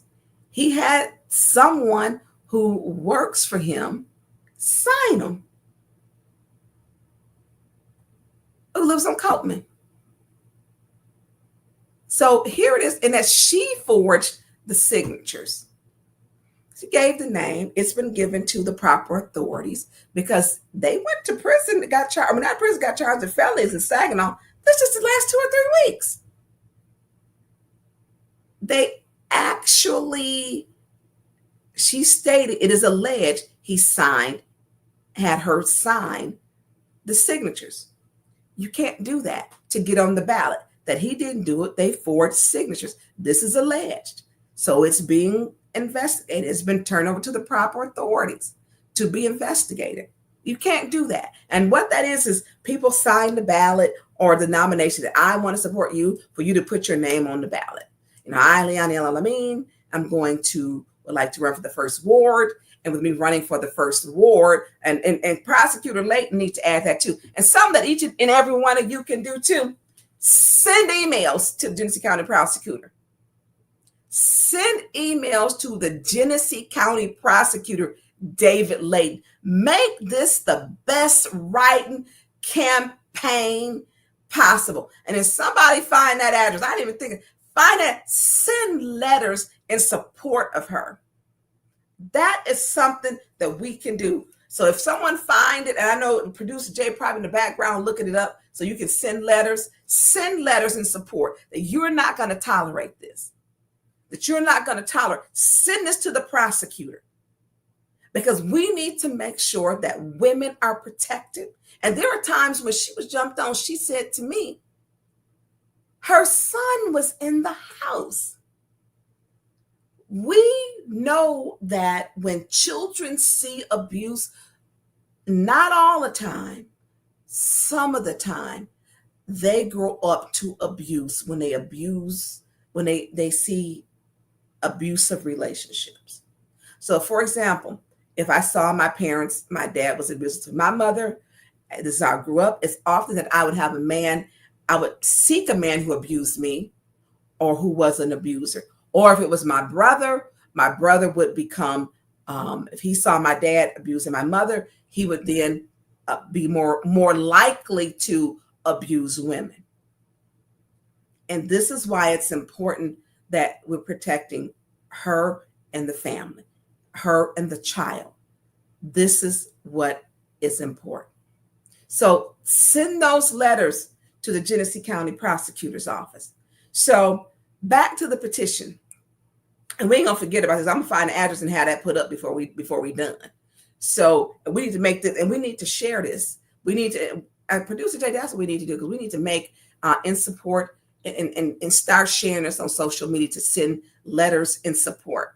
This is what we need to do, to let them know we're not letting this happen. We need to send letters in support. And each time we need to put it big on the screen, please. And thank you. So that ain't big. I can't read that. Y'all know I got to make a whole little what's that. So if somebody, Sheena, if you can put the address in the chat, please. Oh, Patrick Jean, thank you. 900 Saginaw Street, number #100, Flint, Michigan, 48502. And keep putting that. Can you keep putting it in there, Patrick? Because I want to stress it. Just keep put it in there 10 times. So we flooding my chat with this, or the chat, y'all chat, because I want that address so people can send does anybody have the email? It's somebody, Sheena B, thank you. The email is up there too. We need to flood this to let them know, he could have got help before. So he could have got help, to stop. She needs help now. So we have to do this. I want to go back to the alleged forgery of the nomination ballots, which I did report to the city attorney and our clerk. And then it's going to go to, and we have first ward residents who have said they're taking it to the other authorities that need to have. So the nominating, we know what the nomination, so that carries a felony. So I think to show you how serious it is, in Saginaw, literally a council person just got a felony. We've got the TV5, I think it's WNEM, with the council person who got a felony for forging signatures to get on the ballot. All you got to do is go knock the door. Can I get your signature? I would like for your support just to put me on the ballot. That's all you got to do. He didn't do that. I was told that those were forged too. This was Saginaw, but we're going to show people do this. This is just 2 weeks ago. Okay, let's play it when you're ready. Everyone, I'm Meg McLeod. Here's a quick look at some of our stories tonight. A Saginaw City Council member and a former City Council candidate convicted of felonies related to election law forgery.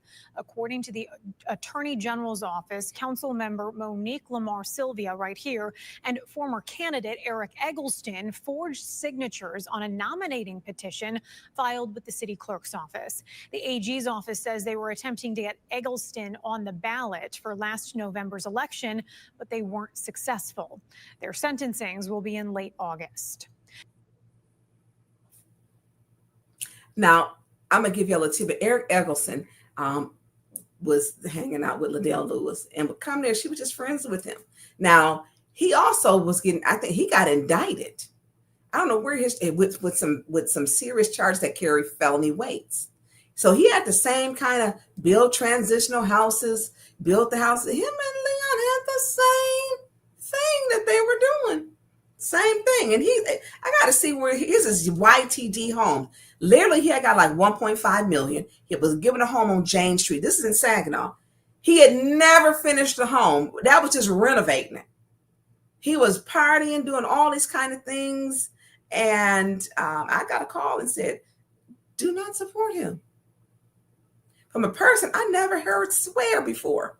And this person was, I'm like, I had to mute my phone, but oh my God, because I will occasionally, that's not my, but he was so angry because he had got over 1.5 million and was scamming companies. This is Eric Eggleston, and never finished the one home that was given to him, which was a rehab, because he was living his best life. So that is what I sent to with the request to the city attorney and the city clerk and to the Michigan State Police, because this is serious. Because what does that mean? That means he cheated for that election. He cheated. 2 people went to the primary. Those 2 who went to the primary were Carol McIntosh and Leon was to move forward. There were 105 votes different, and he didn't even get, it's alleged he didn't get his own nomination ballot signed. That's a problem. So I did ask to have those, and for those in the first ward, you can also FOIA those to take a look at them yourself. You can request to get a FOIA and look at them yourself. And here's how you can really tell. And then they can also stake it a expert. And another way, it's different ways. But you gonna look at them T's, them A's, them S's, and they gonna be able to tell. So, and not just that, but she done told the person who did it. And I would tell on him if I was her to keep myself out of trouble. I would do that because she's going to get a felony for doing it, and she's gonna say she did it for him. And if she was, I would, girl, tell on him. He made me do it because your name is already in it. Your name is already, I would tell. He got people out here doing stuff and they don't even know. Well, you got to know when you sign somebody else's name that you're wrong. You got to know. So we got him. He's a tactor.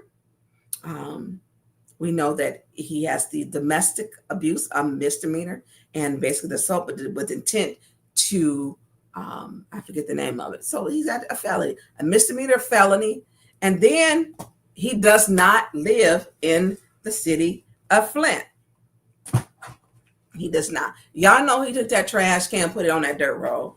He sure did that. So on page 14 of the Flint City Charter, section 1-603, we're going to kind of wrap this up. It's 11 o'clock. Forfeiture for office. Yeah, that's this. He got a nice new Cadillac too. Forfeiture for office for cause. Forfeiture for office for cause. So what is cause? So people can say, well, can he be removed? So forfeiture for office, page 14. I don't need that pen. Page 14, it states section 1-603. A, except for the ombudsman who serves at the will of the Ethics and Accountability Board, the city attorney and the city council shall declare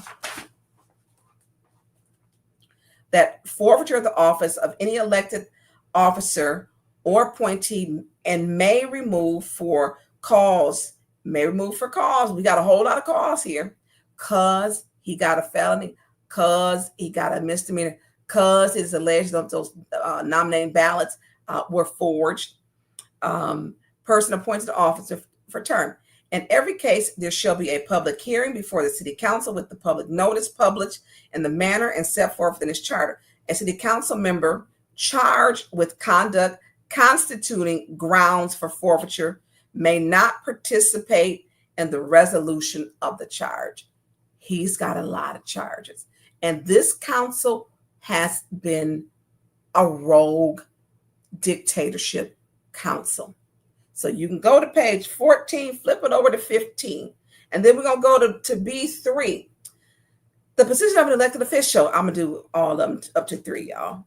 Of an elected official or an appointee shall be forfeited if he or she, forfeiture, got to go, remove, get out of here, hasta la vista, child, baby.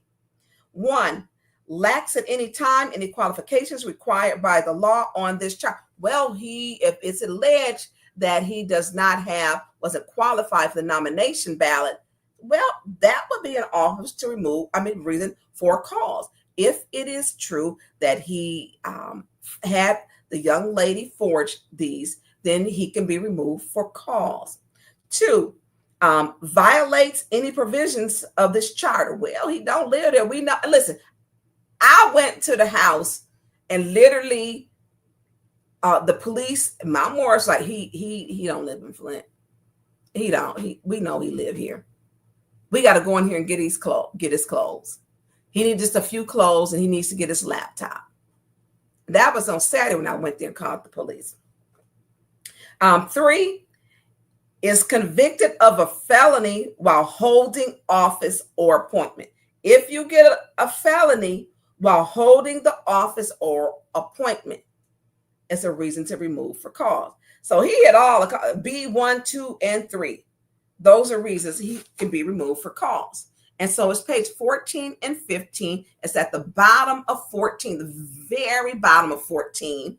And then it'll switch over to page 15. Because I want people to understand, where it is and what it is for. And it's not alleged she was beat. She was beaten. I went to the hospital with her. I was there. I stepped out the room while she disrobed, came back in. When the doctor came back in, she asked me to stay. She was attacked. No ifs, ands, or buts. I seen the bruises and the knots. He beat her in the head with this fist. So, so write letters to the prosecutor and let him know. We heard him say what he's going to do. And I'm going to tell you, Saturday, because he really does not live there, when I didn't want her to be in possession of that phone. And so I had called the clerk to say, look, I'll pick up his phone, drop it off to you, so that he can, whatever what it's called, they can figure out. There's a trash can, good old City Flint, with Mayor Sheldon Neely's name on it. Yeah. And so when I went over there, this is when Kevin Tay, back in the winter time. And so when I went over there and I called her, I said, hey, who are these people in this black car? Are these your relatives? And they one looking out and moving around. And she says, it's his brother and his, I believe his cousin. I said, don't open the door. I said, tell them you're calling 911. I called 911 to let her know she was scared. She was scared. He had said, and this is not my language, come get this bitch, drag this bitch out this house, drag this bitch out this house. She thought that's what they were coming to do. She was scared. And so the police came, People, they want to isolate you. So I came back, sat in the street, never got out of my vehicle, told the officer, what was, going on. He had been there. They had seen the bruises before. They had been to the call. They knew he had attacked her. They knew she had been hit. And they said, we're just going to let him in to get a couple of his things. He wants to get his laptop and a few of his clothes. So they're in there looking at his clothes, where he lives, in the house, where his belongings. You got to live within the city limits. Now, when they found out about the trash can, he didn't leave. He kept staying there. He stayed there. He did not leave. He stayed. He didn't. He's like, you can't stop me. She's scared. She's terrified. That's the name that we were trying to figure out. I'm sorry. What? Errol. When we were talking last night. Oh, okay. Okay. Yep. So I do want to put up the statement of Councilwoman, because, when you give her a pen, she goes, look, she ain't playing. You give her a pen, she gonna drop a letter on you. She's going to do that. So Councilwoman Winfrey Carter decided to, she's very proactive. She works at a help center, and she wrote a letter. She wrote a letter to, it's an op-ed letter, from her council seat, from the desk of Councilwoman Jerry Winfrey Carter. She says, for immediate release, press statement from Councilwoman Jerry Winfrey Carter regarding Councilman Leon L. Alamin. As an elected official and representative of the city of Flint, I am absolutely outraged and deeply disturbed by the violent criminal charges brought against Councilman Leon L. Alamin. According to the Genesee County Prosecutor's Office, Mr. L. Alamin has been charged with assault with intent to do great bodily harm, less than murder, assault with intent to do great bodily harm, less than murder, or by strangulation, a felony and domestic violence, a misdemeanor. These are not rumors. These are serious documented charges filed in Mount Morris Township that cannot be ignored or downplayed. The disturbing and detailed statement from the survivor outlines a brutal and terrifying assault, such as choking, dragging, punching, and threats of further violence. Her courage to speak out in the face of trauma is commendable, as I stand with her. As commendable as I stand with her. Leon L. Alamin's status as an elected official does not grant him immunity from accountability. Holding public office does not place anyone above the law. If anything, it demands a higher level of responsibility. And when that responsibility is violated through violence and abuse, the consequences must be immediate and uncompromising. This type of behavior is inexcusable. It is violent. It is absolutely unbecoming of anyone in public service. No woman, no person deserves to be attacked and terrorized, least of all by someone trusted to lead. The residents of Flint deserve better. The First Ward deserves better. Our entire city deserves better. I strongly believe that anyone charged with this kind of violence has no place in public office. And I hope the necessary steps are taken to remove Councilman L. Alamin from his seat. We cannot and will not continue to operate under a cloud of silence and tolerance for abuse. Leadership must come with integrity. And when that integrity is shattered, there must be consequences. Justice must be served to the fullest extent of the law. We are in a time where transparency, accountability, and protection of our residents must come first. I will not remain silent in the face of violence, and I will not stand by while abusers hold power in our city. Enough is enough. That is from the desk of the 5th Ward Councilwoman Jerry Winfrey Carter, speaking on the issue, writing a letter from her council seat. And I commend her, Councilwoman Winfrey Carter. Thank you for writing that. And we need all of you to write letters. We need all of you to write letters in addition, because we can't let people like this get away with it. We can't allow them to do that. We have to speak up. And if it's writing a letter, write the letter. She's did the hard part, the victim, by breaking away, breaking the chain of domestic violence. Write a letter. I'm asking you to write a letter, send an email. If you want to send the email to me, I will forward them all over to the prosecutor. You can send them to my email, tburns@cityofflint.com. Write the letter, email it to me. I will personally hand deliver them over to the prosecutor. You can send me the letter. I will send it over. Email me. You can email me. Put it in the chat. tburns@cityofflint.com. tburns@cityofflint.com. And I will make sure I send it over. Send it, take it. He gonna get it. She did the hard part. We need to help her on her journey to come completely healed. We need to help her along her journey of being a survivor. And we can do this by writing letters of support. This isn't going to cost you. This is just the letter. Send it to me. I will make sure that those letters are sent to the Genesee County prosecutor. I will do that. Send me a letter, Kawana. tburns@cityofflint.com. Send me those letters. I will make sure.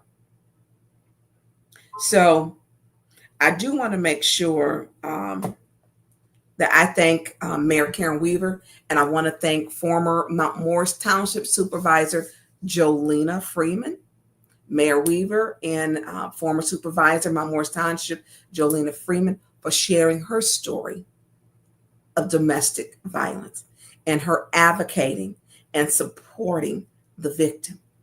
It took a whole lot of women and some men to bring about getting the warrant signed and not allowing them to sweep this underneath the rug. Jolena was instrumental. Jolena was taking calls. I appreciate what she did, and I appreciate the men who helped.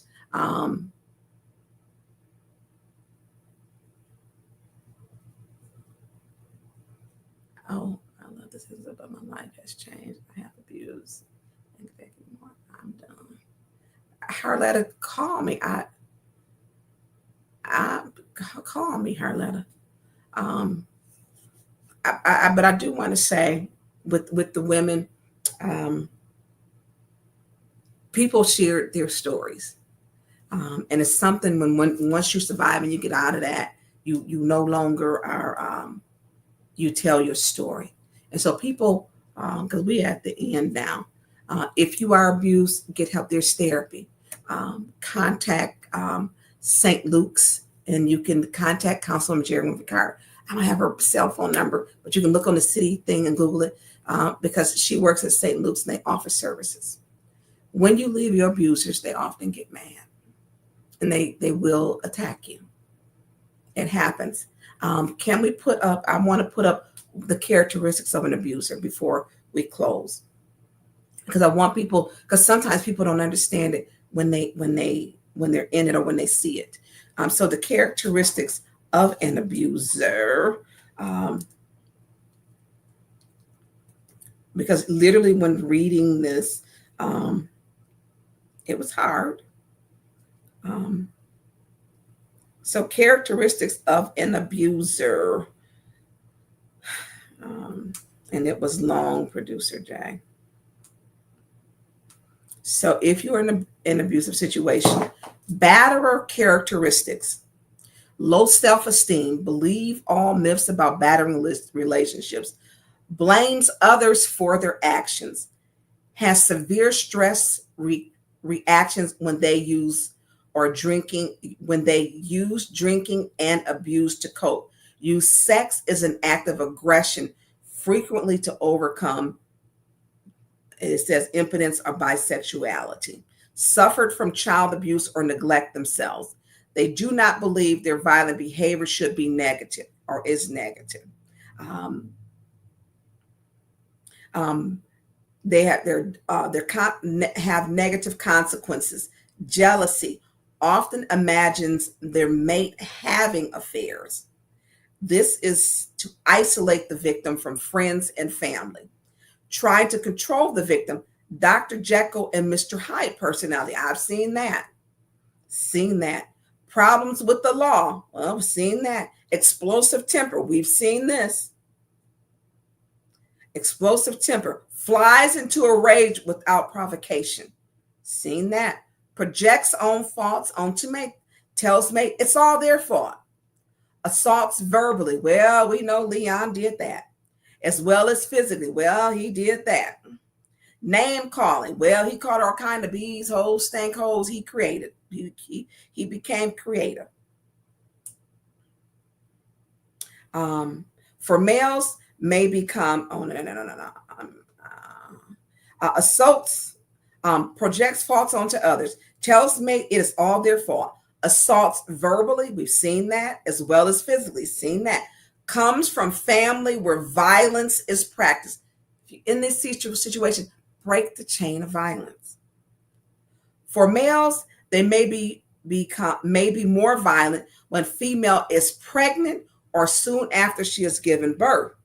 Denies beatings or their severity. Well, we've seen 2 articles where it was denied, 2, M Live and also the beat, denied. 2 of them, he denied them. Will do whatever it takes to drive victim away, then whatever it takes to get them back. Grabs the kids. Y'all, he took her kid.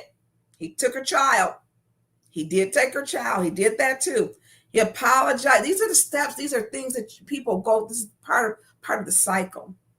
Apologizes profusely. Sends flowers. Cries real tears. Promises anything.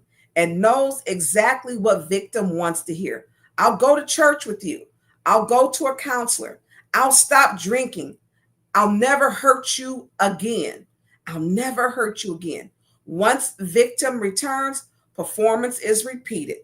Whatever it takes to drive victim away, followed by whatever it takes to get the victim back. So this is the cycle. This is the cycle. Yeah, thank you, Lasagna. I think she got married and her name changed. Thank you for that. But everyone knows the former supervisor. I appreciate her. Phenomenal. So this is part of the cycle of abuse. So people have asked, what happens with, he carries a gun. You can leave that up, please. What about his felony? Thank you. Oh, no. Oh, that's another one. Deny. Yeah, blow that one up before we get that one. Deny severity. Oh, that, yeah. Okay. So here's the thing. Before we go to I want to do the next one about the expungement, because he was expunged. He was supposed to be a renewed, rehabilitated person. So if he denies beatings at the severity, seems to remember, will do whatever it takes to drive victim away, then whatever it takes to get them back. Grabs the kids. That happened to her. I don't know if he apologized, because he's still saying they'll get you flour. They'll cry real tears. Promises anything and knows exactly what victim wants to hear. I'll go to church with you. I'll go to a counselor. I'll stop drinking. I'll never hurt you again. Once the victim returns, performance is repeated. Thank you, Producer Jay. Thank you. Leon Alamin was given a second chance to start his life over, a second chance to make something of himself. And he did. He created, and she helped run Made Institute, wrote some books. And I was told she wrote the books, basically. So she wrote the books. And so when we look at this, Harletta, I know you ain't going anywhere, but I'm gonna talk to you. when we look at what she went through, so giving a second chance is huge. He was a felon. He gave his story, what he went through. But then we look at what her story is now. You know, she's kind of like in the back. He was a womanizer. Literally, it's a ton of women. I'm not kidding.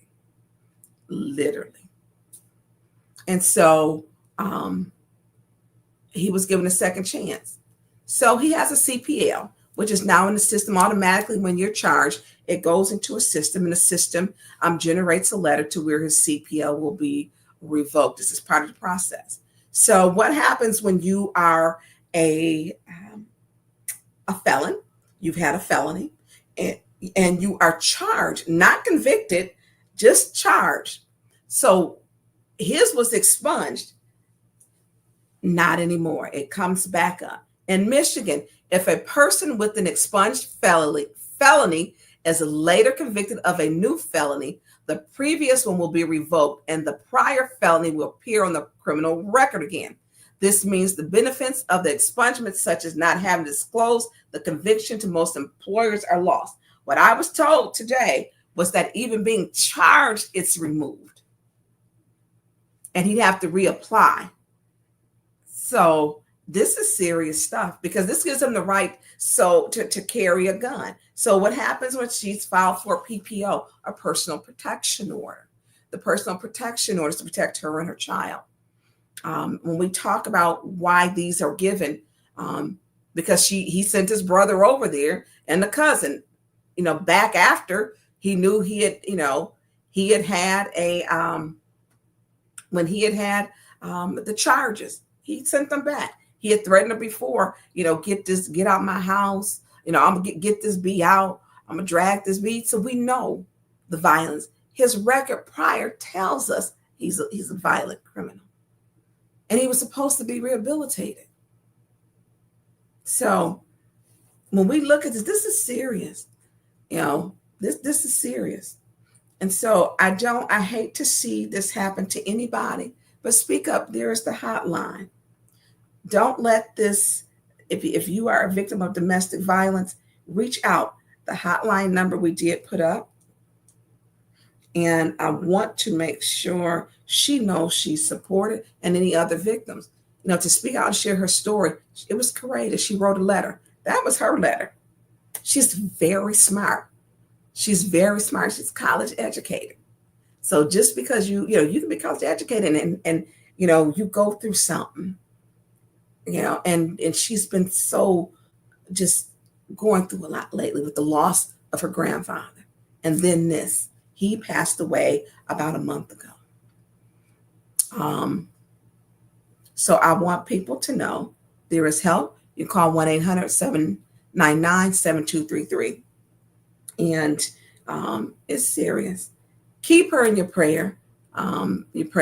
Sometimes God will send somebody to you, and you may need to listen. They may not be able to have the whole story, maybe in bits and pieces, but reach out to them. Reach out to them, because they may need your help, and allow them to tell their story. You can contact the Flint YWCA, or you can contact St. Luke's, or contact that hotline. Producer Jay, is there anything we missed that you want to chime in on? And I want to say thank you to each and every one of you. I didn't call the names because I wanted to keep it really about the victim. I appreciate each and every one of you without a doubt. I can only bring you these shows, podcasts, with the help of my producer. And with my producer, it takes a lot of work. We produce these shows, and to make sure we give you the data, make sure. I think I need to take questions out of the Western name. Is what I need to do. So if you can donate to Cash App $ Producer J 1987. So hi, Nurse One. Where did that go that quick? Where did that comment go? Hold on. Nurse One. Hi, can he be automatically suspended? No, because he was elected. So there's a process. What I would like to see is them investigate those nomination ballots, and then also look at if they were forged or alleged they were forged, and he's being charged with this. And it is a felony to take office where you don't live. So that's 3 felonies he could possibly be charged with and 1 misdemeanor. You cannot lie and say you live where you live and you don't. And it's funny because I don't know who this person came on. So, and they keep telling, oh, she lives in Flushing. No, yeah, had that house built. Wish I was in it. You know, y'all look, your girl like her peace, love, and happiness. Okay. We co-parent and have did that for years and years. I live where I say I live. And producer Jay can, everybody that have been to my house, literally everybody. It's been like the drop spot. Okay. It's been the drop spot because that's what I believe in welcoming my home and welcoming people in. And so, so that would be 3. You got to live where you say you live. If you don't live where you say you live, that's a felony too, because that means he falsified documents. You know, it's alleged he falsified documents. Well, he lived on Sherman Street. He lived on there. The trash can there for one of his other houses. The police even said we were there. He lived here. They know it. It's been, you know, each Canada City Council. Oh, thank you.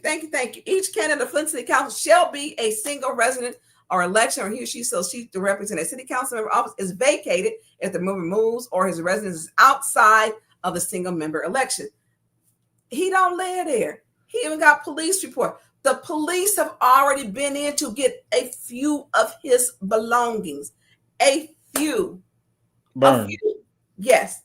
But I mean, but that's saying right there, even if, you know, even if this is a felony. Yeah, even if, but hear me out. Even if we're giving him the benefit of the doubt, which he deserves absolutely none because he's a complete bitch, in my opinion. But even if his defense is, well, he lived there in the first ward during the election. Well, it clearly states right here, even if you move, you are no longer allowed in that seat. Right. And here's the funny part. I'm looking at the people who have been, even Winters has been to my house. She had, Jerry Winfrey, Liddell has been to my house. So this is the funny part. I live where I say I live. And if I didn't, I wouldn't have ran. Because Mayor Neely tried to get me to run against John Cherry. And he said, well, you know, just, you know, your house. I said, I ain't going to jail for that. No, not doing it. No, just run. He asked me numerous times because that house would have been in for the state rep, but it would have been, you know, in a different district. I said, I'm not doing that. No, I'm not going to jail. You know, you can't do that. No, because look, folks come by your house. Trust me, they come by your house. They do. I wouldn't have ran. I live where I live. Now, ain't no closet space in this house. I tell you, the closet space about this big. I keep telling y'all.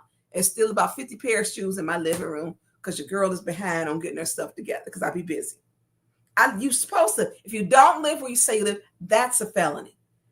You cannot, that means he falsified documents and he took an oath to a lie. He took an oath to a lie.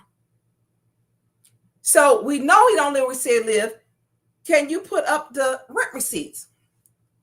You got to live there like a year before. And we know, and matter of fact, the lady who was still there is still getting some mail.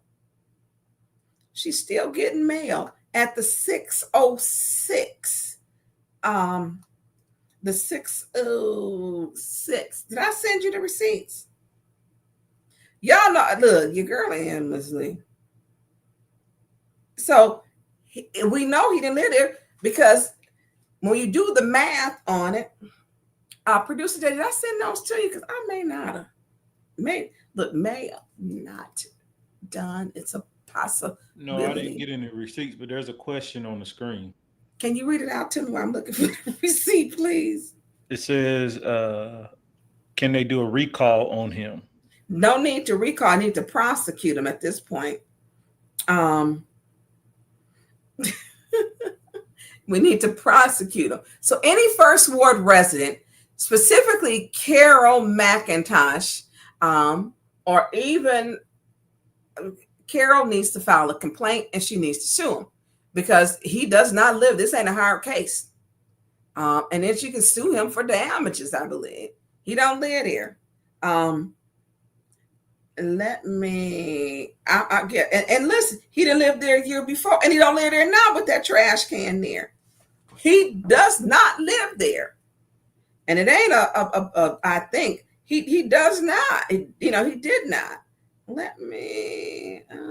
So the recall, are you saying no, that they cannot recall it? I'm saying, hold on.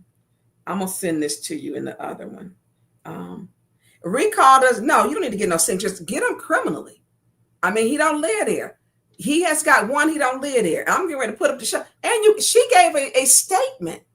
The victim gave a statement that he lives with her and has always lived at that home that's on Morris Township. She gave that.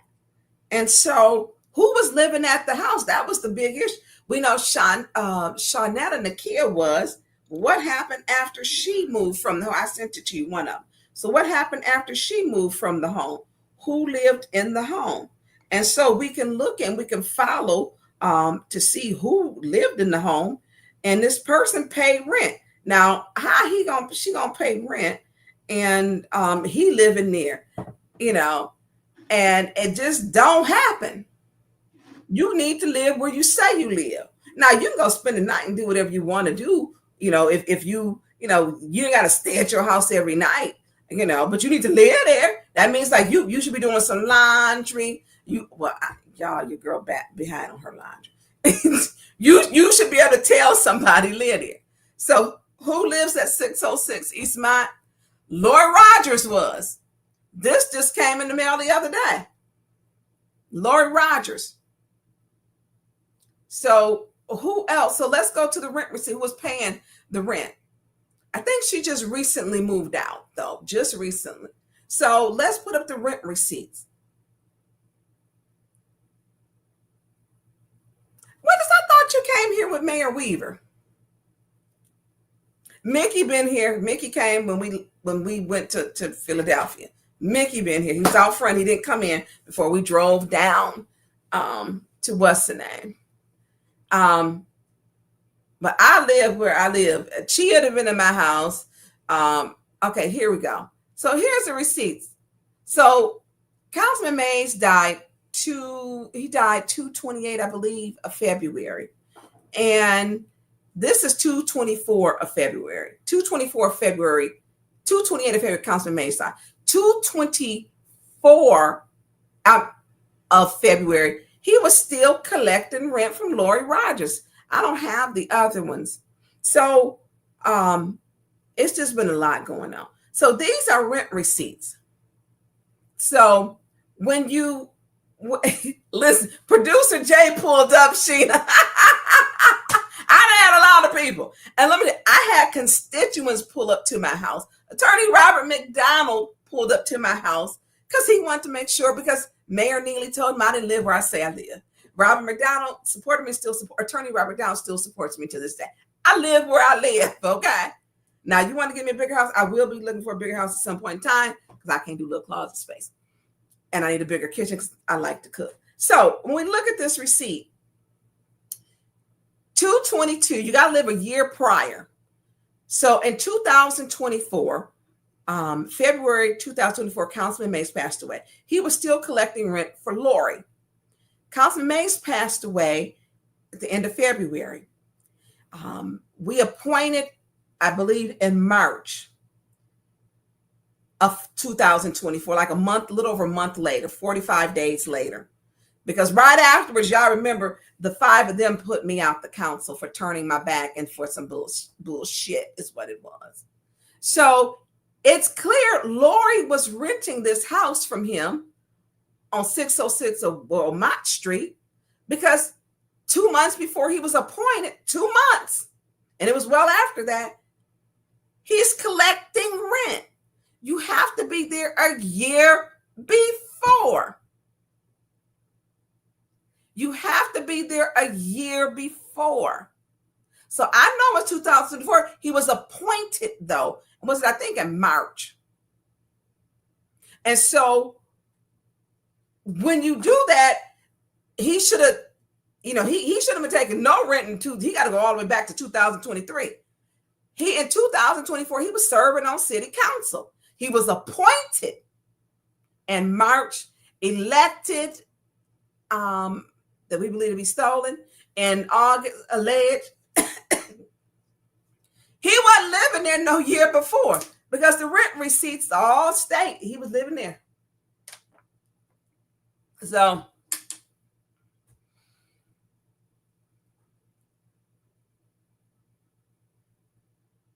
yeah, Lasagna, if the only thing they can pull up on me is a water bill, let them have it. What I don't have is a criminal history. So I'm paying my water bill, but anybody who wants to pay it, look, have at it. Lasagna, what you got on it for me? Okay. And Liddell, Liddell got one on hers. That's the sad part. But what I didn't do is steal nobody's food stamps. I didn't sell them and didn't take them and didn't pay them. So if all they could come up on me is that, I'm good.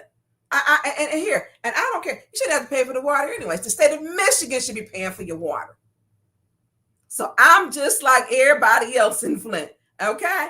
Look, I could be doing something else. Believe me. But I care for my city. I want something better. If everybody who care leave and everybody end up like people like Leon, then what do we get? He shouldn't even be on this seat. Who would she have called? She didn't trust anybody. She didn't trust the wives. She didn't trust people. He knew too many people. She was scared. And it's funny that you mentioned that because literally in my group, one of the ladies said, we tried to find stuff on you. What we can. I said, what are you looking for? I said, what are you looking for? And what people need to know is I literally, even when I was sick, and I've shared that I won't ever apologize for saving my life to be with my family and my kids where I almost died. So I don't joke about that. And I want to be clear. And I have paid more money for people and doing things. When I decided to go on, maybe God had another path for me. Literally, council makes barely any money, $25,000 a year. It is not enough to survive for the amount of work that they want you to do. If I hadn't paid for everything that I had, and I stay in court now because of people like Doug, who just filed 42 motions, it becomes, it's a lot. So anybody want to pay off my water bill, because I have a payment arrangement, feel free to do it. I done told them, people don't turn down no payments. Let them pay my water bill if they're coming in. Pay it, but don't pay Liddell's, y'all, because she want to say she got something. Y'all see what I'm doing. If that's all they can pull up on me, I'm okay with it. I'm okay. So, but I want to go back to this. So when we talk about Carol in the comment, but folks don't understand. So when we look at this and we take this back for a year, he would have to have been there for a year. He was still collecting rent for Lori. He was, yes, Alien Star, 42 motions. I kid you not. I kid you not. My attorney was watching. Literally, he was watching. He was watching. And so Jerry said, if you had help, we pay the city to be a councilman. Say it again, Councilman Winfrey Carter. And they keep me in court. So when you look at these, 224, he was appointed in March or April, I think maybe April of 2024. That is not a year behind. You have to go back. That shows that he was still collecting rent. She was living in that house 2024. And it shows he did not establish residency in the first ward that he ran for. This is a felony. This is a felony. You cannot run for office and not live where you say you live and take the oath. Hey, Tanya Leonel Alamin, it's alleged that I don't live here, and I'm gonna take these rent receipts, and ain't nobody gonna ever see these rent receipts, and I'm gonna I'm gonna do what I want to do and still go to my house in Mount Morris, and they can't catch me. You have to live there. He didn't have a year before. That is part of the chart. He didn't live there, and these are his rent receipts, and there's more. So if so, can he keep the seat? What should you do? So one, send these to David Layton and put these in the letters. You can send the letters to me. Email me the letters. I'll make sure the prosecutor gets them. Send them to me. He should have had the seat. And he didn't even try to live in the ward. That was the thing. He didn't even try. After he went to court, then the court granted him a PPO against Beverly and against, and Beverly's out there fighting crime. She's just a crime fighter. Beverly, the only person I'm taller than. And she out there handling stuff. And so Beverly was out there. People were stating he lived there, and he didn't even try to change that. And he's very arrogant,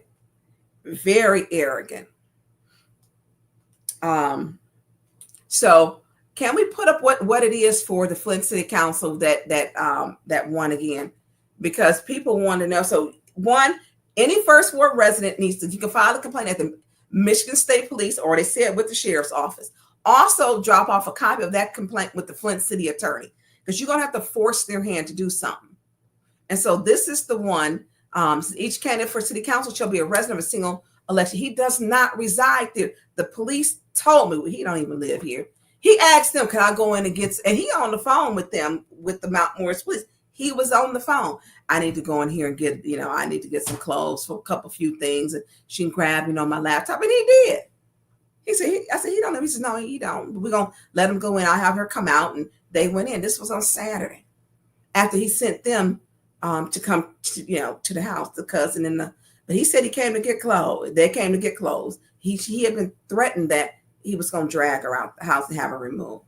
So First Ward needs to file a complaint, and you can file it with the police, the Michigan State Police. They have a responsibility to investigate this. He does not live there.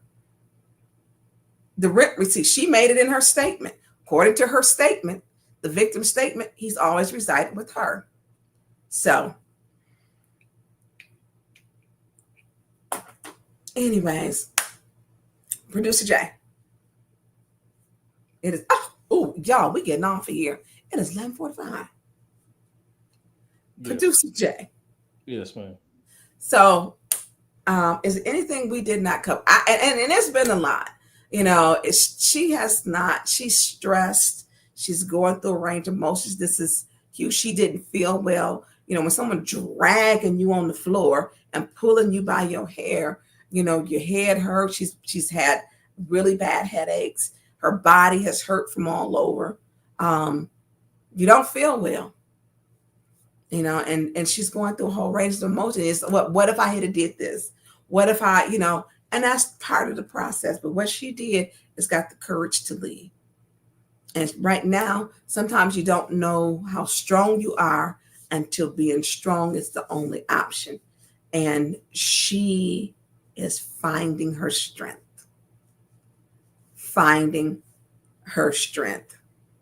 And so with her finding her strength, I'm happy for her. So if any First Ward resident, you can file a complaint, and it needs to come because you were denied proper representation for your elected official. Any First Ward residents, approximately 10,000 people in the First Ward.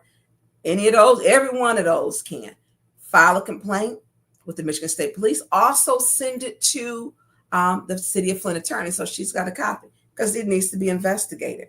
Recall is now you don't need to recall him. He didn't. It's quicker to just remove him, and it can be removed for just cause. We talked about B3, which was section page 14 and 15, section B 123. Where he can be removed for just cause, lacks any of the qualification. He wasn't qualified to run for the office. He didn't live in the ward, allegedly. Number 2, violates any of his visits of the charter. He violates that he can't live there. He lacks decorum. He being charged with a whole felony. is convicted of a felony while holding office. So we have to wait for the conviction. So it's a felony. All three. It should be 3 felonies. The prosecutor Layton, you missing 2 felonies. And everybody knew he didn't live there. Kevin Tate and Beverly was just a little crime fighter out here fighting crime. She going there and slashed the tires through her husband on the ground. The judge did deny that. Said, "Oh no, that's got to go kick that out." Beverly is running for the 3rd ward. He went to try to get a personal protection order on her. He didn't live there. How you gonna get a protection order on a house you don't even live at? How you all these friends, brothers, and in-laws with these favors? He wasn't supposed to be there anyways. So, Producer Jay, anything? There's anything else? Correct me if I'm wrong, but I think Leon, that term's up next year, ain't it? It is, but he shouldn't make it to that. He needs to be removed immediately because the 1st ward does not have proper representation. And if he forged those documents, which there needs to be an investigation, then he needs to be removed. He also needs to be removed. He don't live there. How can you represent a ward and you don't live there? I mean, how can you? You can't. You can't. And so that is what it is. So any first ward resident can file a complaint, but I want y'all to stay. I want you to stay praying for her, the victim, so that she'll have strength. Anything that I have, I will share. Make sure I get it out there. Also, I'll make sure I give it to you because I don't do the everyday thing. So it'll just be given out to 810 News Media Group, who's on Monday through Fridays, 9 to 11. It's on Monday through Fridays, 9 to 11. And I will, I don't have time I don't have that kind of time. But we all need to make sure we stay on the same page. So you don't prove Mickey wrong because Mickey Show said the other morning you were going to be on 5 hours today. I'm going to send them this stuff too because they're going to need some copies of the stuff. You know what? I wasn't on that long. Not that long. No, we didn't come on till 9 o'clock. So, you listen, Carol McIntosh should have been voted in that ward. She lived in the ward. She gained the most votes. Carol McIntosh rightfully should be in that seat. Carol McIntosh did the work. She ran with integrity. And look, she ain't put nobody in no chokehold lately. She ain't put nobody. She did not. And I'm not making light of it. Let me say this, because Carol supports the victim. Carol, her temper, it would have been like, look, let's pause it. We got to go find him. We need to get him. And she was like, he need to be arrested. He need to be in jail. He ain't right. Oh, she is livid. He gonna put his hands on her. You don't put your hand on no woman. I mean, she was. I just have to. Y'all know how Carol get. I just had to set the phone down and let her cook. Is what I did. I just had to set the phone out and let her cook, because when she going, she don't need no conversation. She was just on it. And so we have to support. Carol rightfully earned that seat. He didn't live there. We got rent receipts that show he did not. We got the police saying he lived it. Look, how you going to get all your belongings out the house you live in Mount Morris Township? Then have the city trash can. How all these elected officials let this pass? How all these elected officials and the city of Flint write letters to our clerk, send the letters to our city clerk, our city attorney, let them know he needs to go. You want this investigated? Send them to the city clerk. Send them to the prosecutor. Send them to. You can send them to me. I'll forward them to everybody. She don't. You can do, and you can do a separate. You can put in your letter. He don't live there. He lives in Mount Morris Township. He lacks decorum. He lacks integrity. He shouldn't be representing that office. He should remove from just cause. Because he's a violent individual, or is allegedly violent, or because you put whatever you want in that letter, but write an email or a letter. Write it. Put whatever you want, but write it. Put it all in and remove him. Put it all in that you support her. Put it all in he should be moved for just cause. But put it in there. Write something. Don't watch this and don't do nothing. Please don't do that. Please don't. Do something. Do something. So I know that 810 News Media Group will be on tomorrow morning. I ain't slept since Thursday night, Wednesday night, whatever it was. That's right. Lorna said, write everything, write everything. So tune in tomorrow to 810 News Media Group. They're on 9 to 11 on YouTube and Facebook. They will have the things, and they're going to give a different, look at it and discussing it. And this is just important that we talk about. I will not normalize violence, gun violence, domestic violence. I will not normalize it. I'm going to talk about it. I'm going to call it out. Yes, Erica, thank you.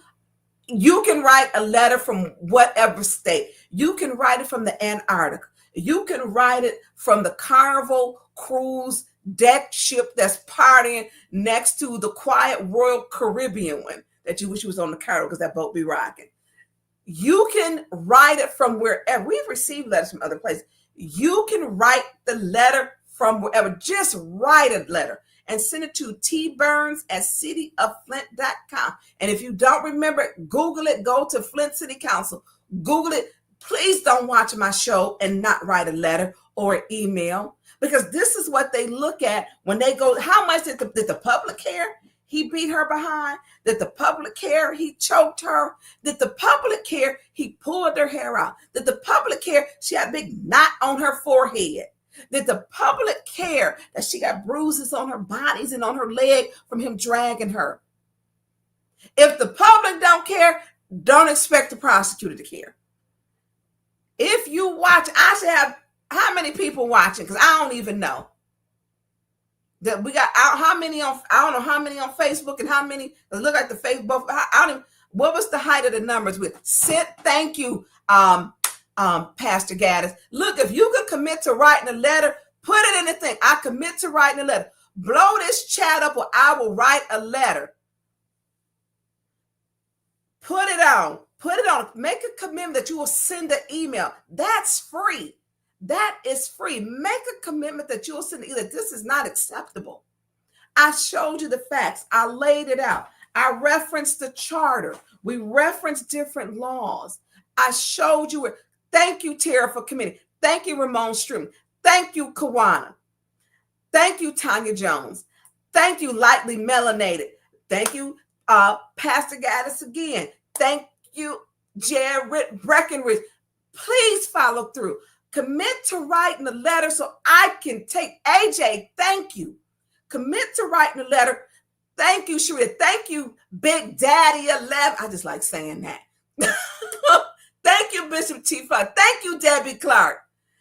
Commit. Please don't watch my show just for entertainment, that you got something out of this. BB Madden. Count it done. Thank you. Thank you, Geneva Vickers. Thank you. Y'all moving too quick. But thank you. Y'all can write them for wherever you are from. Write the letter. I will personally take them over there. Demetria, thank you, cuz. Thank you, Miss J. I don't get let out of you. Thank you, Gloria Davis. Y'all, please don't watch my show, and we can change things together. We can make change. Too many times, people of privilege, political, look, we got a whole president,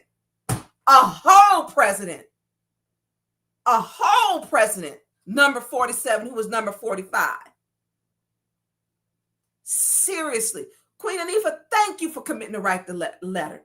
Thank you. Commit to write the letter. We can make change, and we're powerful when we're together. Email tburns@cityofflint.com. Can somebody put it in the chat? Patrick, Jean, Sheena B. If you could, tburns, TBURNS @cityofflint.com. Commit to writing a letter so we can take them letters over there. We need to give her an outpouring of love and support. We need to make sure that we cover her as God has covered us each and every day that we wake. We need to make sure that she believes again, that there are people who care about her. You don't have to know her to support her. Thank you, Jonathan Ernst. Thank you for you writing the letter. I will take those. The prosecutor looks at, if there ain't nobody saying nothing, let's make the backroom deal. No, we want him. We want people who beat on women, who break them down mentally, physically, spiritually, and verbally. We want them charged. No more coming in here beating up women. I don't care if you're in Alaska, if you're in South Carolina, Rhode Island, Wyoming, or Texas. We have got to speak out and hold, whether you're man, woman, black, white, whether you Protestant, Catholic, Baptist, it doesn't matter. Send a letter letting them know it is not acceptable. You can't beat on a woman, and it's often done in front of her child who hears this and sees the bruises. You can't do this. And we got to stand together. Let them know. It's City of Flint. T. Burns at cityofflint.com. T. Burns at cityofflint.com. I'm trying to watch the chat, but it's going. So it's T. Burns at cityofflint.com. So, Producer Jay. Did he leave me?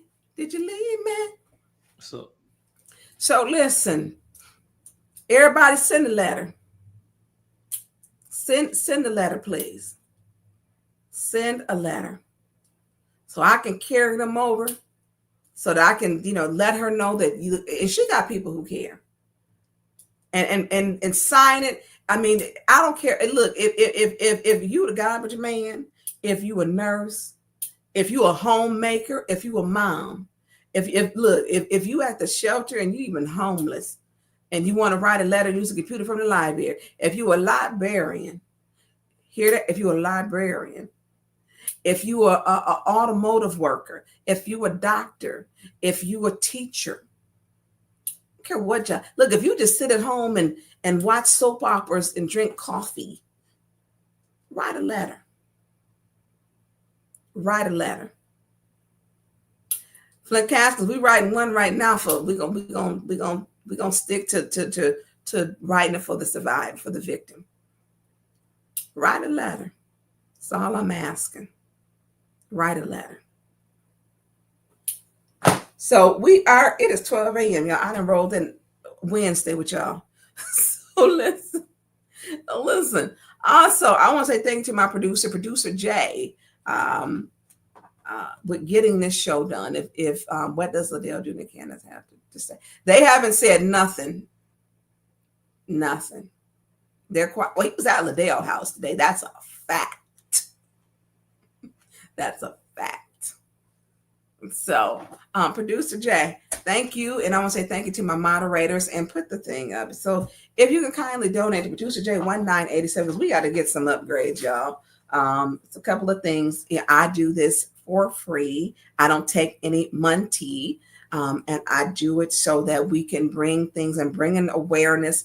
Domestic violence is serious. It's something that we have got to get involved. I am deeply troubled at how slow this process. She was made the call to police on Thursday, and she did not get.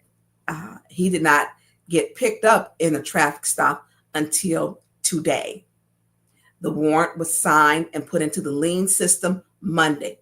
Those are too many days. So we got some more work to do. We're going to be talking about that in the weeks to come. We're going to be talking about that. So you can please kindly donate to Cash App, $ producer J 1987. And so when we look at this, Thursday it happened. Friday goes by, Saturday goes by, Sunday goes by, Monday goes by, Tuesday goes by, and they get them only because the persistence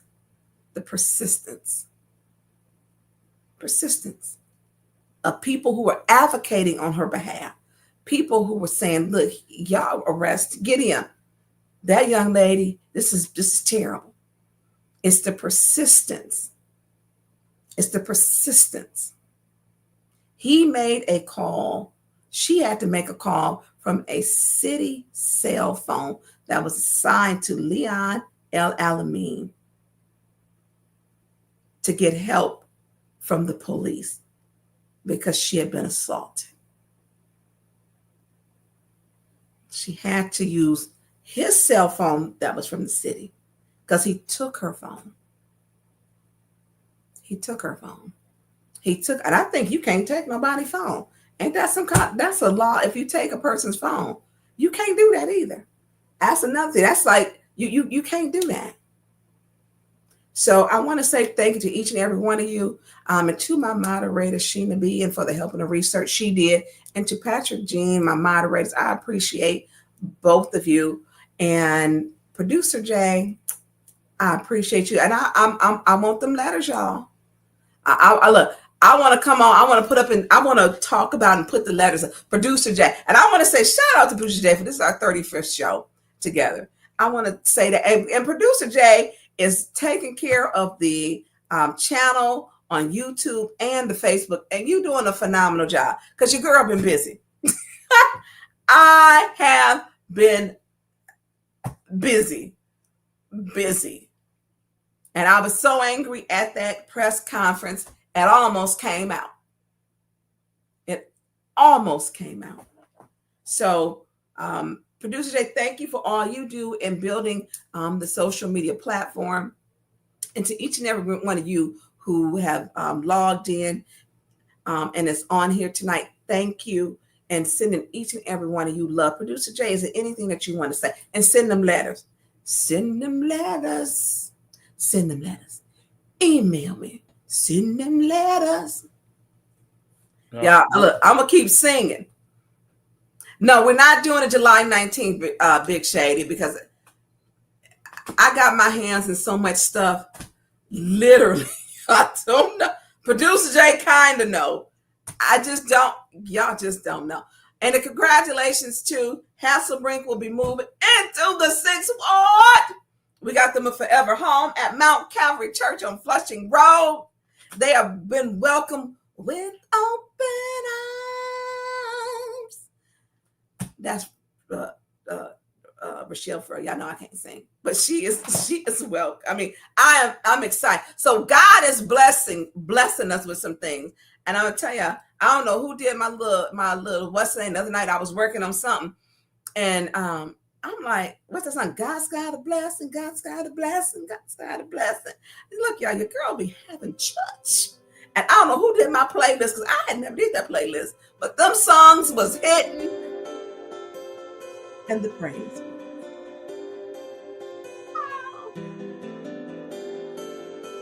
That's your key right there. That's my cue to get off. That ain't to sing because you know I can't sing. Your girl can't sing. So listen, I want to tell each and every one of you, I appreciate you. And I'm going to send you love from my heart to your heart. Send them letters. And thank you to everyone that logged in. If I didn't say your name, charge it to, we wanted to keep it on domestic violence and the victim and keep her in your prayers and for her to have strength. Sending you love, Producer Jay. We out of here. Wind it up. Thank y'all. It's the time you burn, so don't you know? Like and share, let's make it glow. Flint City News, we bring the heat. When we fight, we beat defeat. I won't give up, I won't stand down. The city's heart will never drown. Together we rise, we've got the power. In unity we find out. The residents deserve much more. Let's break these chains, open the door. Fight is ours, victory inside. Flint City strong, we'll make it right.